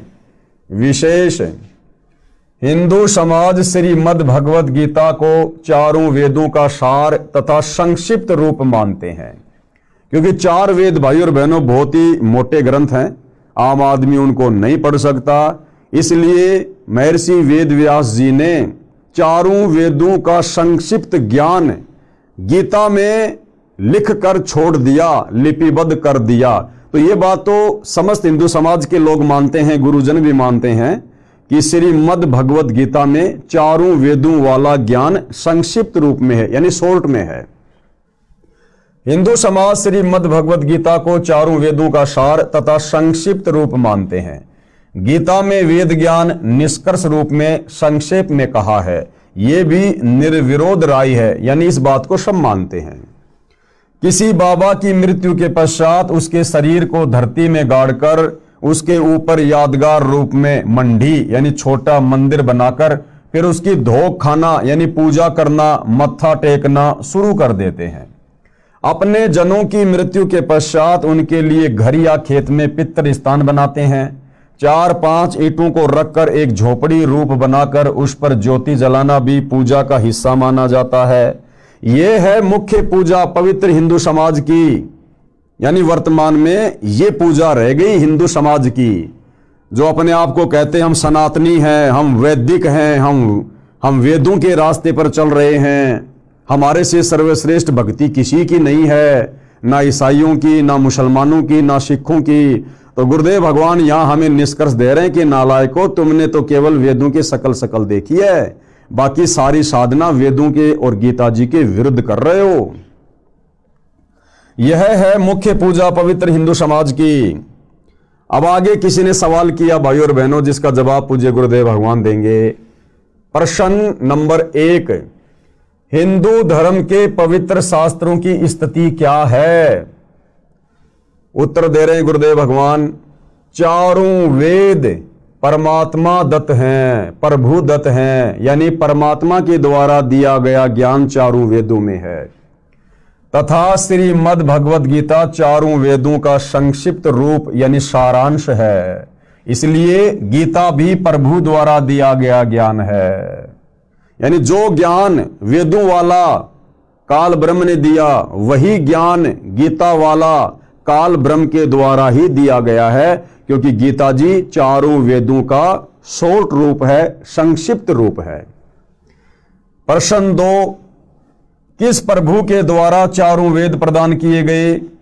उत्तर दे रहे हैं गुरुदेव, परम अक्षर ब्रह्म यानी सत्य पुरुष ने प्रदान किए। यानी सर्वप्रथम भाई और बहनों ये वेदों का ज्ञान इस काल ब्रह्म को, ज्योति निरंजन को, ब्रह्मा विष्णु महेश के पिताजी को, दुर्गा के पति को, इस 21 ब्रह्मांड के राजा स्वामी भगवान उसको कुछ भी को, काल ब्रह्म जिसने गीता का ज्ञान बोला, सर्वप्रथम ये सारे वेद, इन वेदों का ज्ञान उस परम अक्षर ब्रह्म ने, सत्य पुरुष ने, कबीर देव ने इस काल ब्रह्म को दिए थे। आगे चलकर भाई और बहनों इस काल ब्रह्म ने जब उन वेदों को पढ़ा तो इसको पता चला कि इन वेदों में तो तेरी सारी पोल पट्टी खोल रखी है परमात्मा ने, कि तूने सतलोक में क्या क्या कुकर्म किया, क्यों तेरे को सतलोक से कबीर जी ने धक्के मारकर दुर्गा सहित और यहां नीचे 21 ब्रह्मांड में भेज दिया। ये सारी की सारी जानकारी उन वेदों में लिखी हुई थी, जो ज्ञान परमात्मा ने, परम अक्षर ब्रह्म ने, कबीर देव ने इस काल को, इस ब्रह्म को दिया। इस काल ने डरते हुए भयभीत होकर कि अगर मेरे अधीन इन आत्माओं को, इन प्राणियों को यदि सच्चाई का पता चल गया कि मैं काल हूं, मैंने क्या कुकर्म किया था और मुझे प्रतिदिन 1,00,000 मानव शरीरधारी स्त्री पुरुषों के सूक्ष्म शरीर से निकली हुई गंध वासना खाने का श्राप लगा हुआ है, जिस कारण से मैं इन सबको मारता हूं और इनको जन्म देता हूं। अपने तीनों बेटों की मैंने ड्यूटी लगा रखी है, ब्रह्मा विष्णु महेश की। ब्रह्मा जी रजोगुण के कारण संतान उत्पत्ति करवाता है बाई फोर्स आप और हमारे से, विषय वासना जागृत करवा के। उसके बाद विष्णु जी अपने सतोगुण के प्रभाव से हमें आपस में एक परिवार में बांध के रखता है, ये मेरा बेटा, ये मेरी बेटी, ये मेरी संपत्ति, ये मेरी कार, ये मेरी कोठी। और उसके बाद शंकर जी अपने तमोगुण के प्रभाव से किसी न किसी कारण से लड़ाई में, झगड़े में, एक्सीडेंट में या बीमारी से कोई भी कारण बनाकर हम जीव आत्माओं को मृत्यु प्रदान करके अपने पिता काल ब्रह्म के पास भेज देता है उसके भोजन के लिए। तो जब इस काल ब्रह्म ने उन वेदों वाला ज्ञान पढ़ा तो उसको लगा कि तेरी तो सारी पोल पट्टी खोल रखी है। तो भाई और बहनों, जो मुख्य ज्ञान था, जो इस काल की पोल पट्टी खोल रहा था, वो ज्ञान इस काल ब्रह्म ने भयभीत होकर नष्ट कर दिया। और बाकी का ज्ञान जो इस काल की पूजा तक का था, वो ज्ञान इसने अपने बड़े बेटे ब्रह्मा को समुद्र मंथन के दौरान दे दिया। और ब्रह्मा जी ने फिर वही ज्ञान आगे अपने वंशजों को दिया। आगे चलकर फिर उसी वेदों वाले ज्ञान को 4 भागों में श्री वेद व्यास जी ने पुस्तकों के रूप में, ग्रंथ के रूप में लिपिबद्ध कर दिया, जो आज आप और हमारे सामने है। तो गुरुदेव भगवान कह रहे हैं कि परम अक्षर ब्रह्म यानी सत्य पुरुष ने प्रदान किए थे ये वेद। प्रश्न नंबर 3, परम अक्षर ब्रह्म कौन भगवान है, यानी ये परम अक्षर ब्रह्म कौन प्रभु है और कहां इसका प्रमाण है? तो उत्तर दे रहे हैं गुरुदेव भगवान कि गीता अध्याय 8 श्लोक 1 में अर्जुन ने गीता ज्ञान देने वाले प्रभु हिंदुओं के अनुसार श्री कृष्ण जी से प्रश्न किया कि जो आपने गीता अध्याय 7 श्लोक 29 में तत्व ब्रह्म कहा है, वह तत्व ब्रह्म क्या है? किम तत्व ब्रह्म? तो गीता ज्ञान दाता ने, यानी गीता का ज्ञान देने वाले भगवान ने इस काल में, जिसको हिंदू भाई श्री कृष्ण जी कहते हैं, गीता ज्ञान दाता ने गीता अध्याय 8 श्लोक 3 में उत्तर दिया, कहा कि वह परम अक्षर ब्रह्म है, वो सत्य पुरुष है। फिर गीता अध्याय 8 के ही श्लोक 5 व 7 में अपनी भक्ति करने को अर्जुन से कहा तथा कहा कि जो मेरी भक्ति करेगा वह मुझे प्राप्त होगा। फिर गीता अध्याय 8 के श्लोक 8, 9, 10, 20 व 22 में अपने से अन्य परम अक्षर ब्रह्म की भक्ति करने को कहा है। यह भी कहा है कि वह सच्चिदानंद घन ब्रह्म यानी परम अक्षर ब्रह्म ही सर्वस्व धातारम यानी सबका धारण पोषण करने वाला है। जो साधक उसकी भक्ति करता है उसे प्राप्त होता है, यानी परम अक्षर ब्रह्म की साधना करके वो परम अक्षर ब्रह्म के लोक सतलोक में चला जाता है। पवित्र गीता ज्ञान वक्ता की भक्ति की उपलब्धि, यानी पवित्र गीता जी का ज्ञान जो इस काल ब्रह्म ने दिया है, हिंदू समाज जिसे श्री कृष्ण मानता है, कहते हैं इस काल ब्रह्म की भक्ति करने से, ओम नाम के जाप की भक्ति करने से उस साधक को क्या प्राप्त होगा, कौन से लोक में जाएगा, उसके बाद फिर जन्म और मरण में आएगा। तो पवित्र गीता ज्ञान वक्ता की भक्ति की उपलब्धि। फिर गीता अध्याय 8 श्लोक 13 में अपनी भक्ति का मंत्र केवल ओम एक अक्षर कहा है। मूल पाठ यानी गीता जी अध्याय 8 श्लोक नंबर 13 का ये श्लोक है, जिसमें गीता ज्ञान देने वाला ये काल, ये ब्रह्म अपनी भक्ति के मंत्र के विषय में कह रहा है। और क्या कह रहा है? ओम इति एक अक्षरम, यानी मेरी भक्ति का केवल एक ओम अक्षर है। ओम इति एक अक्षरम ब्रह्म व्यवहारण माम अनुस्मरण, यानी मुझ ब्रह्म की भक्ति के जाप करने का केवल एक ओम अक्षर है। ओम इति एक अक्षरम ब्रह्म व्यवहारन माम अनुस्मरण ये परियाति तजन देहम शयाति परमाम गतम। जो अंतिम श्वास तक इसका जाप करता है, मरते वक्त तक, वो मेरी वाली इस परम गति को प्राप्त हो जाता है। और काल की भक्ति से मिलने वाली परम गति क्या है? वो साधक ब्रह्म का ओम नाम का जाप करते करते जो शरीर छोड़ता है वो इस ब्रह्म के ब्रह्मलोक में चला जाता है, यानी वो महास्वर्ग में चला जाता है कुछ समय के लिए। ये इसकी भक्ति की परम गति है, परम उपलब्धि है।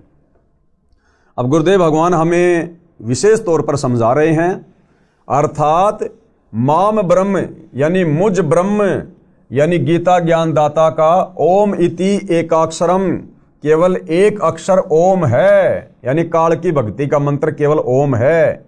ये यानी जो इसका अनुस्मरण यानी उच्चारण करके सुमरण करता हुआ परियाति तजन देहम यानी शरीर त्याग कर जाता है, स यानी वह साधक याति परमाम गतिम, ओम मंत्र से मिलने वाली परम गति यानी ब्रह्मलोक को प्राप्त होता है। ब्रह्मलोक में काल ब्रह्म रहता है।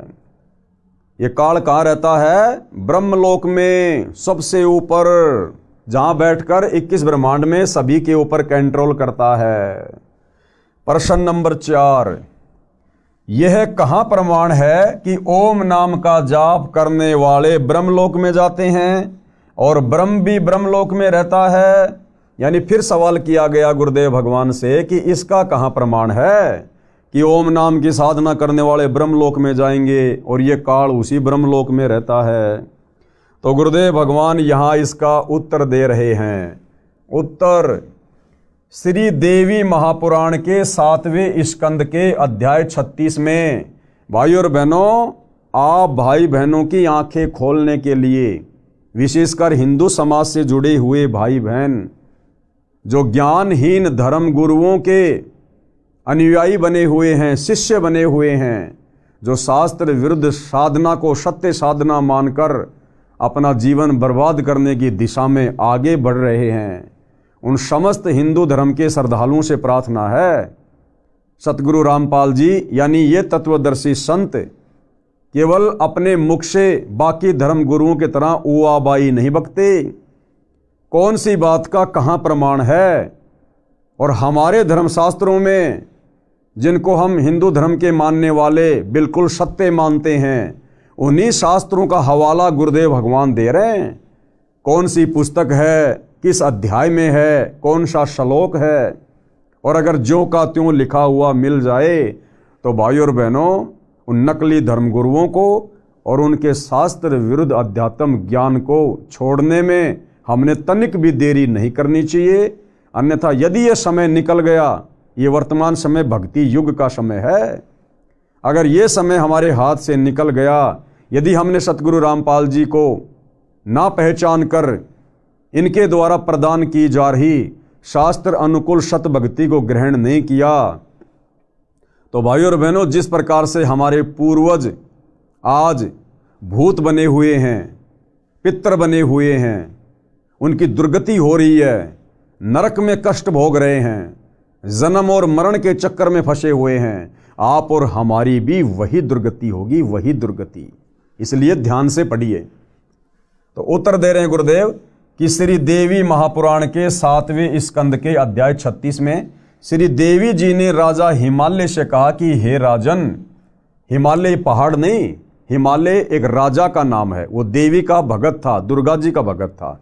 तो दुर्गा देवी अपने भगत राजा हिमालय को ज्ञान उपदेश देते समय कह रही है, हिमालय से कहा कि हे राजन, और बातें छोड़कर यानी और सबकी भक्ति छोड़कर केवल ओम नाम का स्मरण कर। और बातें छोड़कर यानी और सबकी भक्ति छोड़कर। दुर्गा कह रही है कि मेरी भक्ति भी छोड़ दे। अगर तुझे उस ब्रह्मलोक में जाना है, ज्यादा लंबे समय के लिए अगर तुझे वहां पर रहना है, तो और सब बातें छोड़ दे, यानी मेरी दुर्गा की पूजा भी छोड़ दे। बाकी सबकी भक्ति छोड़कर केवल ओम नाम का स्मरण कर, जो कि इस काल ब्रह्म का जाप है। ओम नाम का स्मरण कर, जिसके स्मरण से तू ब्रह्म को प्राप्त हो जाएगा, जो दिव्य आकाश रूप ब्रह्म लोक में रहता है। तो ये प्रमाण है भाई और बहनों, आप जी पुस्तक खोलकर देख सकते हैं।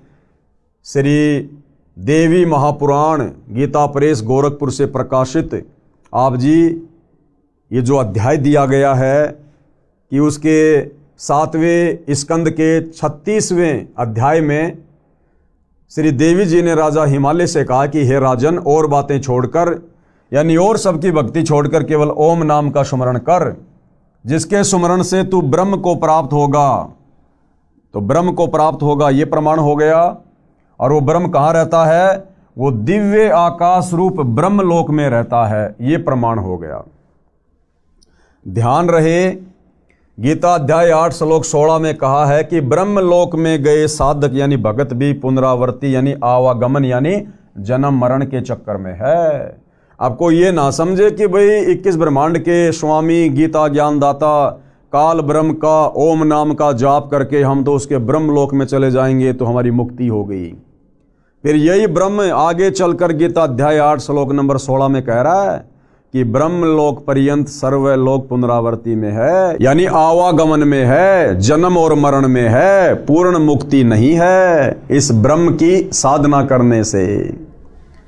ध्यान रहे, गीता अध्याय 8 श्लोक 16 में कहा है कि ब्रह्म लोक में गए भगत भी पुनरावर्ती यानी आवागमन अर्थात जन्म मरण के चक्कर में ही है।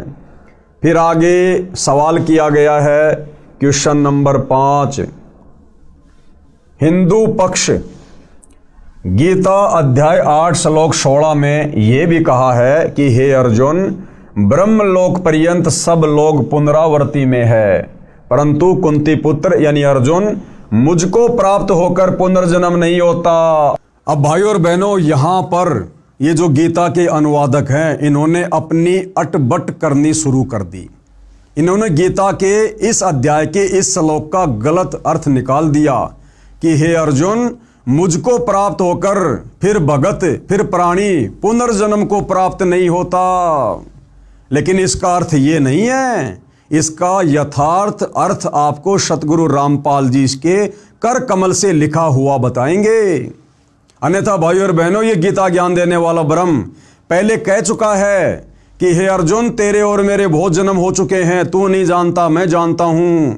हे अर्जुन, मेरे जन्म को, मेरी उत्पत्ति को ये देवता लोग, ये ऋषि लोग नहीं जानते, क्योंकि ये सारे मेरे से उत्पन्न हैं। फिर भला वो ब्रह्म ये कैसे कहेगा आगे कि मुझे प्राप्त होकर फिर प्राणी का पुनर्जन्म नहीं होता।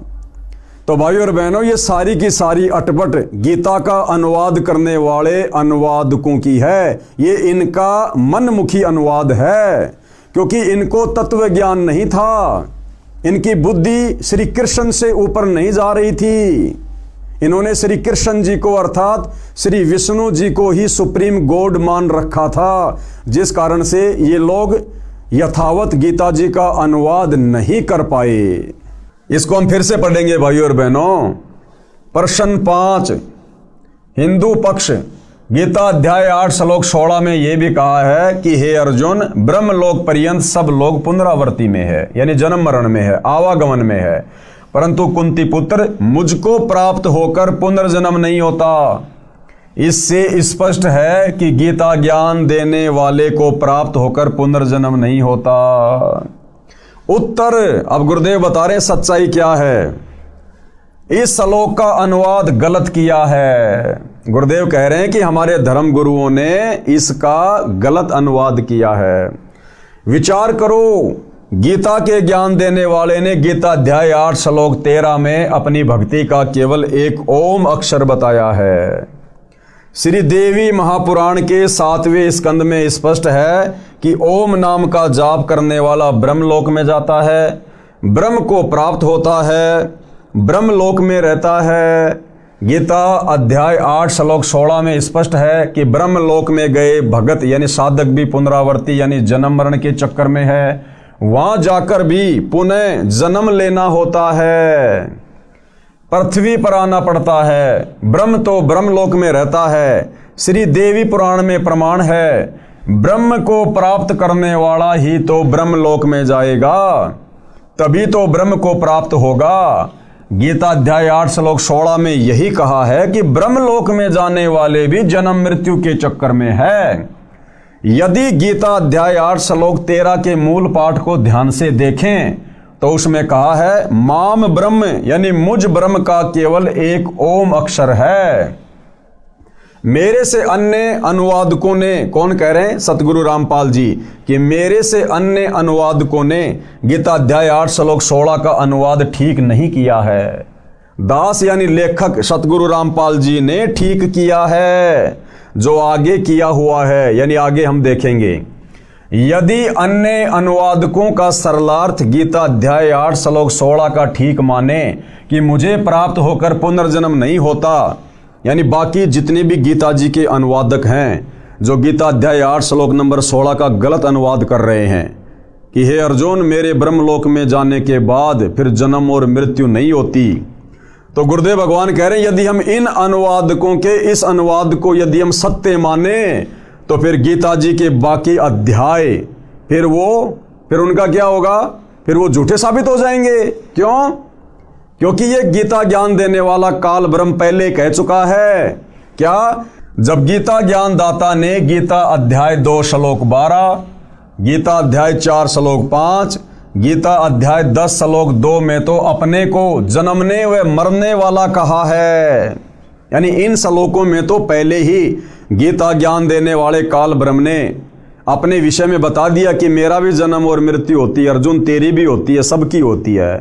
फिर भला अध्याय 8 श्लोक नंबर 16 में वो ये कैसे कह देगा कि मुझ ब्रह्म को प्राप्त होकर मेरे ब्रह्मलोक में आकर फिर ये प्राणी कभी जन्म और मरण में नहीं आता।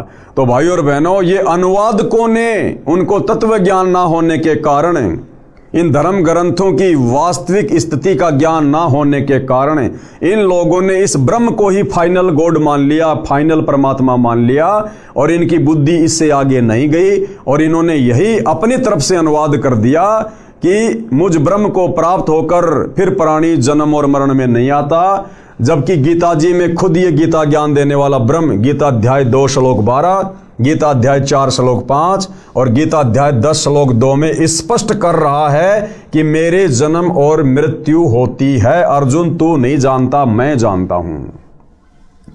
गीता ज्ञान दाता ने अपनी साधना का एक ओम अक्षर बताया है, तो वह ब्रह्म हुआ, यानी ओम इति एक अक्षर माम ब्रह्म अनुस्मरण, क्योंकि ओम नाम जाप तो ब्रह्म का है। जब वह स्वयं ही जन्मता मरता है तो गीता ज्ञान देने वाला ये नहीं कह सकता कि मुझे प्राप्त होकर पुनर्जन्म नहीं होता। गीता अध्याय 8 श्लोक 16 का अन्य अनुवादकों ने अनुवाद गलत किया है। इसी कारण से तो भाइयों और बहनों, ये बिजली पड़ी हुई है। इस सनातनी पूजा को त्याग कर इन ज्ञानहीन धर्म गुरुओं के कहने पर हमने ये आधी अधूरी साधना ग्रहण कर ली, जिस कारण सतगुरु रामपाल जी को अब ये सत्य बताने के मार्ग में संघर्ष करना पड़ रहा है। गीता ज्ञानदाता ने स्वयं गीता के कई श्लोकों में अपना जन्म व मृत्यु बताया है। अविनाशी परमात्मा अपने से अन्य बताया है। मैं लेखक यानी सतगुरु रामपाल जी यही स्पष्ट करना चाहता हूं कि हमारे हिंदू धर्म गुरुओं ने अपने पवित्र ग्रंथों गीता, चारों वेदों, महाभारत तथा 18 पुराणों को नहीं समझा। अगर ये हमारे नादान धर्म गुरु आचार्य शंकराचार्य, आदि शंकराचार्य, अगर ये हमारे हिंदू धर्म के इन पवित्र ग्रंथों को, गीता जी को, 18 पुराणों को, वेदों को यदि अच्छे से समझ पाते तो आज भाइयों और बहनों इस प्रकार के गलत अनुवाद ना करते और ना ही इस हिंदू समाज को शास्त्र विरुद्ध साधना पर लगाते। कृपया पढ़ें मेरा अनुवाद गीता अध्याय 8 श्लोक 16 का। अब सतगुरु रामपाल जी परमेश्वर जी ने अर्थात उस तत्वदर्शी संत ने गीता अध्याय 8 श्लोक 16 का यथार्थ अनुवाद किया है। जिस तत्वदर्शी संत के विषय में गीता ज्ञान देने वाला काल ब्रह्म गीता अध्याय 4 श्लोक नंबर 34 में कह रहा कि हे अर्जुन, अगर तुझे कंप्लीट अध्यात्म की जानकारी चाहिए, अगर तुझे पूर्ण शांति चाहिए, मोक्ष प्राप्त करना है तो किसी तत्वदर्शी संत की खोज कर ले। तो भाइयों और बहनों, वो तत्वदर्शी संत वर्तमान में सतगुरु रामपाल जी है जो हमारे को यथार्थ अध्यात्म की जानकारी दे रहे हैं। और अब सतगुरु रामपाल जी ने गीता अध्याय 8 श्लोक नंबर 16 का यथार्थ अनुवाद करके इस पुस्तक के माध्यम से हिंदू समाज के सामने पेश किया है। केवल धैर्यपूर्वक निष्पक्ष होकर इसको समझने की आवश्यकता है।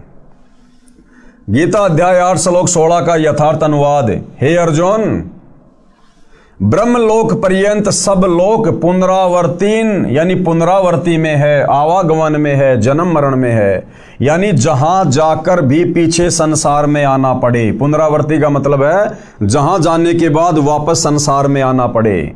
ऐसे है तू, परंतु कौनते, हे कुंती पुत्र, न विदते, जो ये नहीं जानते। न विदते का मतलब है जो ये नहीं जानते। क्या नहीं जानते? कि मेरे ब्रह्मलोक में जाने के बाद भी साधक को वापस आना पड़ता है। न विदते, जो यह नहीं जानते, माम उपेते, मुझे प्राप्त होकर भी उनका पुनर्जन्म होता है। भावार्थ है कि जो ये नहीं जानते कि ब्रह्मलोक में जाकर भी वापस आना पड़ता है, वे मेरी भक्ति करके मुझे प्राप्त होकर भी जन्म मरण के चक्कर में रह जाते हैं।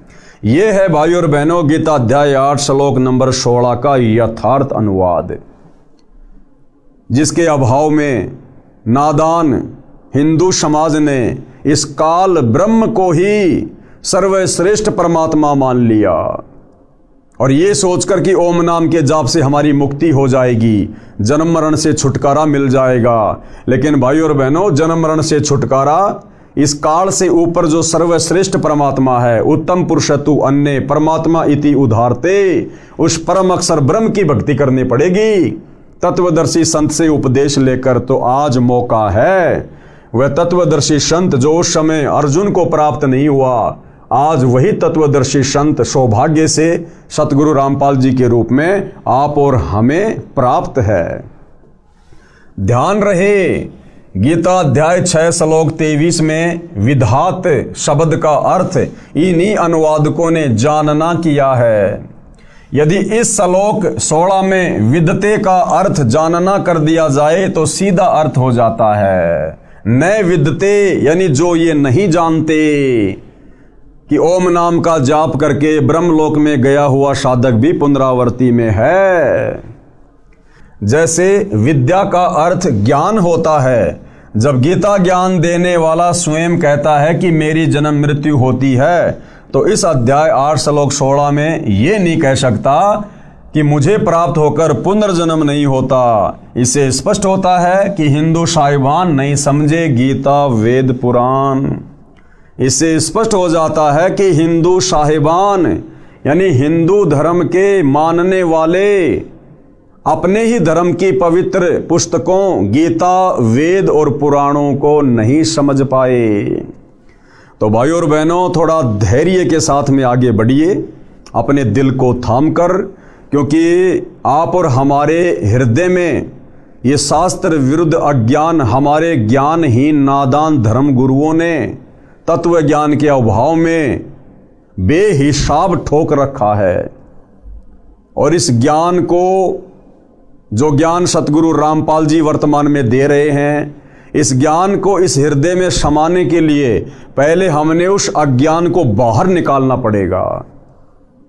और इसके दो ही तरीके हैं। पहला तरीका गुरुदेव ने बताया कि जिस प्रकार एक खारे जल से भरा हुआ मटका है, और यदि हमने उस खारे जल से भरे हुए मटके से वो खारा जल बाहर निकालना है और उसमें मीठा जल भरना है, तो उसके दो ही तरीके हैं।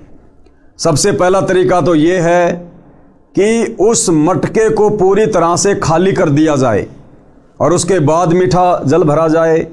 और दूसरा तरीका है उस खारे जल में ऊपर से मीठा जल डालते रहो, कुछ देर बाद खारा जल निकल जाएगा, केवल मीठा जल रह जाएगा। तो भाई और बहनों, यदि आप सतगुरु रामपाल जी परमेश्वर जी पर विश्वास करते हैं तो आपने उस अज्ञान को बिल्कुल नजरअंदाज कर देना चाहिए। उस अज्ञान को आपने अपने हृदय से बाहर निकाल फेंकना चाहिए। और सतगुरु रामपाल जी के सत्संग, उनकी पुस्तकें बड़े धैर्यपूर्वक ध्यानपूर्वक सुननी चाहिए, देखनी चाहिए, पढ़नी चाहिए। या दूसरा तरीका यह है कि अपने दिल को थामकर निष्पक्ष होकर धैर्यपूर्वक सतगुरु रामपाल जी के सत ज्ञान को धीरे धीरे सुनते रहिए। सुनते रहने से, क्योंकि आत्मा को सच्चाई स्वीकार्य है। ये मन जो है ये बकवाद को ग्रहण करता है, झूठ को ग्रहण करता है, लेकिन आत्मा ये परमात्मा का अंश है। जब इसको सत्यता मिलेगी ये धीरे धीरे उसको स्वीकार करेगी। तो आप धीरे धीरे उनके सत्संग यूट्यूब पर भी सुनते रहिए, मौका मिले उनकी पुस्तकें भी पढ़ते रहिए। तो धीरे धीरे सतज्ञान जब हृदय में उतरेगा तो पहले से जमा अज्ञान धीरे धीरे बाहर निकलना शुरू हो जाएगा, और एक दिन ऐसा होगा आपकी स्थिति भी हम भाई बहनों जैसी हो जाएगी। आप भी अपने परमपिता परमेश्वर को, कबीर देव को, परम अक्षर ब्रह्म को, जो वर्तमान में तत्वदर्शी संत की भूमिका करते हुए सतगुरु रामपाल जी के नाम से धरती पर प्रकट हैं, बड़ी आसानी से आप इनको पहचानोगे, जानोगे और अपनी आत्म कल्याण की दिशा में आप और हमारी तरह आगे बढ़ोगे। तो भाइयों और बहनों, पूज्य गुरुदेव भगवान के आशीर्वाद से आज की साथ संगति में केवल इतना ही। कल रात्रि 9 बजे फिर से हम सभी भाई बहन परमेश्वर हमें आगे क्या संदेशा दे रहे हैं, इस पवित्र पुस्तक हिंदू साहिबान नहीं समझे गीता वेद पुराण जानेंगे, समझेंगे। तो आज के लिए केवल इतना ही। परमेश्वर हम सबको आशीर्वाद दे, आज्ञा दे, हमारा मार्गदर्शन करे। बंदी छोड़ सतगुरु रामपाल जी भगवान की जय हो।